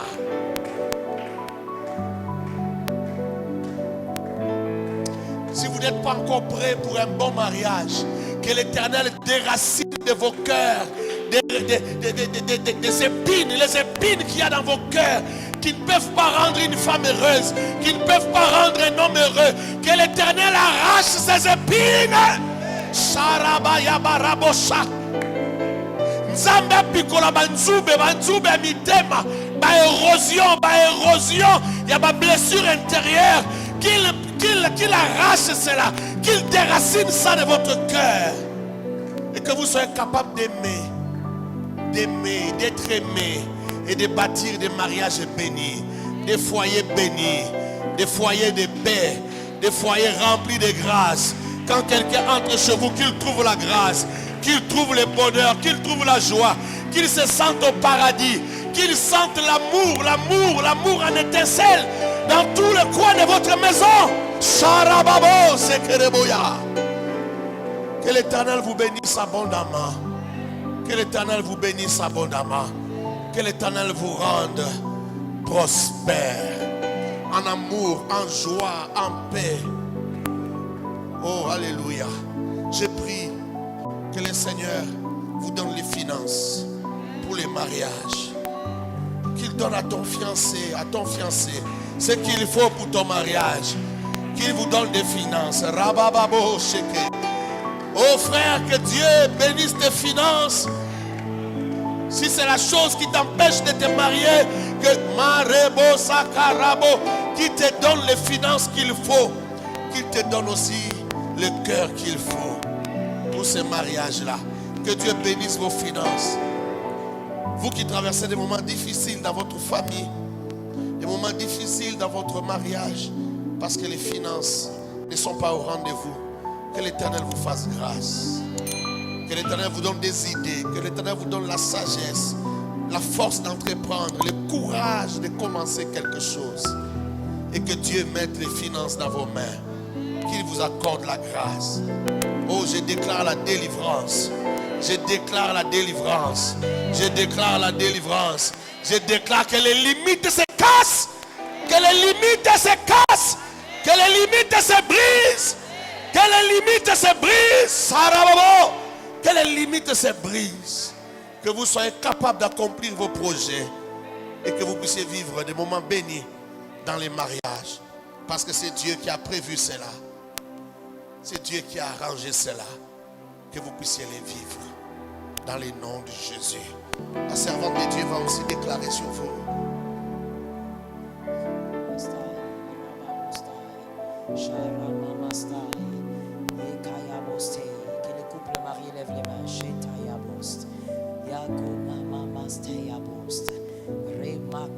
Les couples mariés, s'il vous plaît. Vous êtes mariés, vous levez les mains. Au nom de Jésus, au nom puissant de celui qui est vivant, qu'une chose nouvelle entre dans vos foyers, qu'une chose inattendue entre dans vos foyers, une chose glorieuse, une chose puissante qui peut changer le système de vie, qu'une chose glorieuse s'impose dans vos foyers. Au nom puissant de Jésus de Nazareth, la grâce,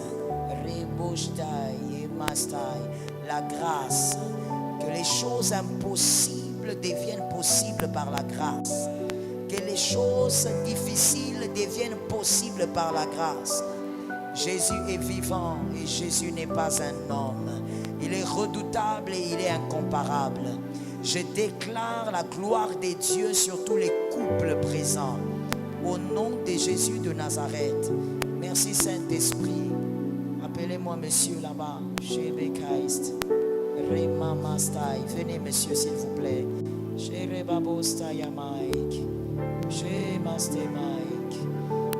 Maman Annie, venez aussi. La grâce, la grâce. Vous pouvez rester là. Merci. Saint-Esprit. Maman Annie, vous êtes venue là, pas pour vous, c'est pour votre mari. Qu'il passe finalement. Je le vois en train de passer par une porte de bénédiction. 2 mois se trouvent, le témoignage sera ici. Et vous le direz devant toute l'assemblée. C'est que le Seigneur a fait pour lui. L'Éternel va lui accorder une promotion. Le Seigneur va accorder une nouvelle stabilité. Je le vois passer par cette nouvelle porte par la grâce de Dieu. Et le Seigneur l'impose parce qu'il est Seigneur. Tu es la bénédiction pour ton foyer, ta famille, alors qu'une grâce entre chez toi et que ça se dépose sur ton mari, que ça se dépose sur tes enfants et que l'Éternel accorde au-delà de ce que tu peux demander ce soir et que des portes s'ouvrent, des portes de grâce, de gloire, des portes de changement. Merci Saint-Esprit. Ils sont nombreux à lui faire la guerre, mais ils ont déjà perdu, car l'Éternel est la victoire de cet homme. La grâce est sur toi, va avec. Mon frère, regardez-moi. Jésus est puissant. Jésus est vivant. Tu es d'accord avec ça?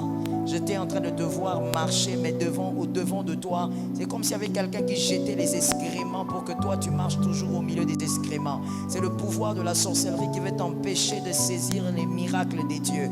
La vie que tu as jusqu'aujourd'hui, ce n'est pas encore la vie que Dieu a décidé de placer sur toi pour étonner les hommes. Mais Jésus est vivant en ces lieux. Est-ce que tu crois qu'il est puissant en ces lieux? Alors je prophétise devant l'assemblée des saints avant la fin du mois de septembre. Donc au fait, toi ton témoignage sera à la fin du mois de septembre. Et tu vas voir l'Éternel t'accorder ce que tu n'as pas encore eu jusqu'à ce que tu as grandi là. Tu n'as pas encore vécu les opportunités de grâce ainsi. Est-ce que tu entends ce que je te dis? Il ne faut pas pleurer. Quand je parle là, c'est le Dieu d'Israël. Le Dieu d'Israël va essuyer tes larmes une fois pour toutes. Tu vas témoigner à la fin du mois de septembre. Tu verras que le Dieu des miracles te donnera une chose. Depuis que tu es bébé jusqu'à cet âge, tu ne l'as jamais saisi. Une opportunité qui n'est jamais venue autour de toi. Mais quand tu étais là, Dieu m'a dit, dis-lui que je suis le Dieu qui accomplit des choses glorieuses. Je déclare au nom de Jésus, ce qui a été révélé est déjà placé. Ce qui a été révélé, c'est déjà imposé. Ce qui a été révélé est déjà en marche.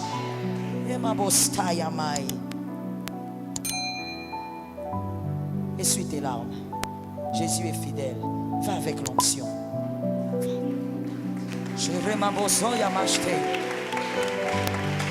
Mets tes mains là où tu veux, s'il te plaît. Quelques minutes seulement. Je n'ai pas beaucoup de minutes. Mets tes mains là où tu veux. Par l'autorité du nom de Jésus, s'il y a un pouvoir de sorcellerie qui empêche ta vie d'avancer, ou encore qui empêche les mariages dans votre famille, ce soir, au nom de celui qui t'a appelé, au nom de celui qui t'a gardé en vie, au nom de Jésus de Nazareth, tu commences à sortir de cette condamnation. tu commences à sortir de cette condamnation. Tu commences à vivre la vie selon Dieu. Tu commences à vivre la vie selon ce que Dieu a déclaré. Je te sors de cette condamnation. Sors des réclamations sorcellériques. Sors des déclarations sorcellériques. Par l'autorité du nom de Jésus. Là où la porte était fermée, je parle en termes de mariage. Là où la porte était fermée, on a dit que dans cette famille-là, il n'y aura pas de mariage glorieux selon Dieu. Je viens déclarer la sortie d'un homme. Je déclare la sortie d'une femme. Je déclare la sortie de ton âme. Tu sors de cette condamnation et tu vas au-delà. Tu sors de cette condamnation et tu vas au-delà. C'est que le diable a prévu tombe. Je fais tomber maintenant au nom de Jésus. Je fais tomber maintenant au nom de Jésus. By the name of Jesus. Je fais tomber maintenant. C'est que le diable a calculé. Je fais tomber maintenant. Je détruis les calculs du diable. Suis-moi ici. Sois en train de recevoir. Où sont? Allez-y là-bas. Quels les hommes aillent là-bas? Les femmes sont très lentes. Que les hommes m'amènent ces gens-là. Au nom puissant de Jésus, je déclare que tu es venu à ce culte parce que l'Éternel avait prévu une liberté. L'Éternel avait prévu une délivrance. Je déclare donc au nom de Jésus, peu importe le nom de votre famille, là n'est pas le problème. Peu importe le nom de votre famille paternelle, maternelle, le nom de votre village, je déclare par le sang de Jésus que tu sors de cette condamnation. Tu sors de cette condamnation. Les mariages condamnés par le monde des ténèbres, je te sors de là au nom de Jésus.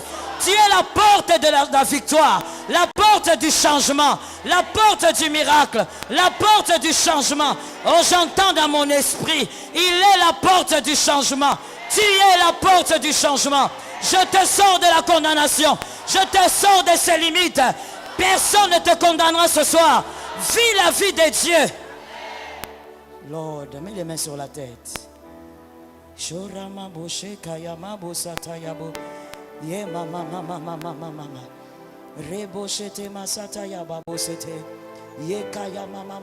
Partout où il y a l'esprit de python qui empêche le mariage, les personnes seront libérées par le sang de Jésus.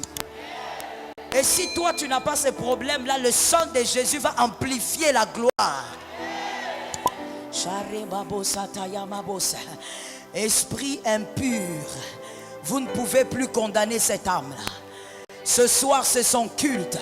C'est son culte de délivrance. C'est son culte de libération.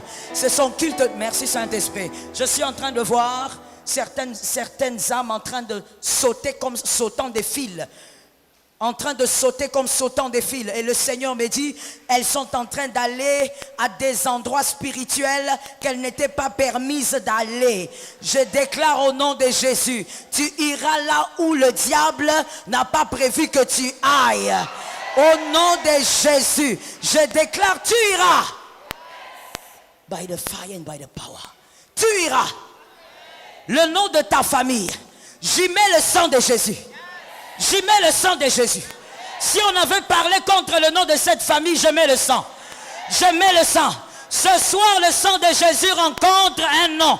Ce soir, le sang de Jésus rencontre un pouvoir. Je mets le sang de Jésus sur ton nom de famille.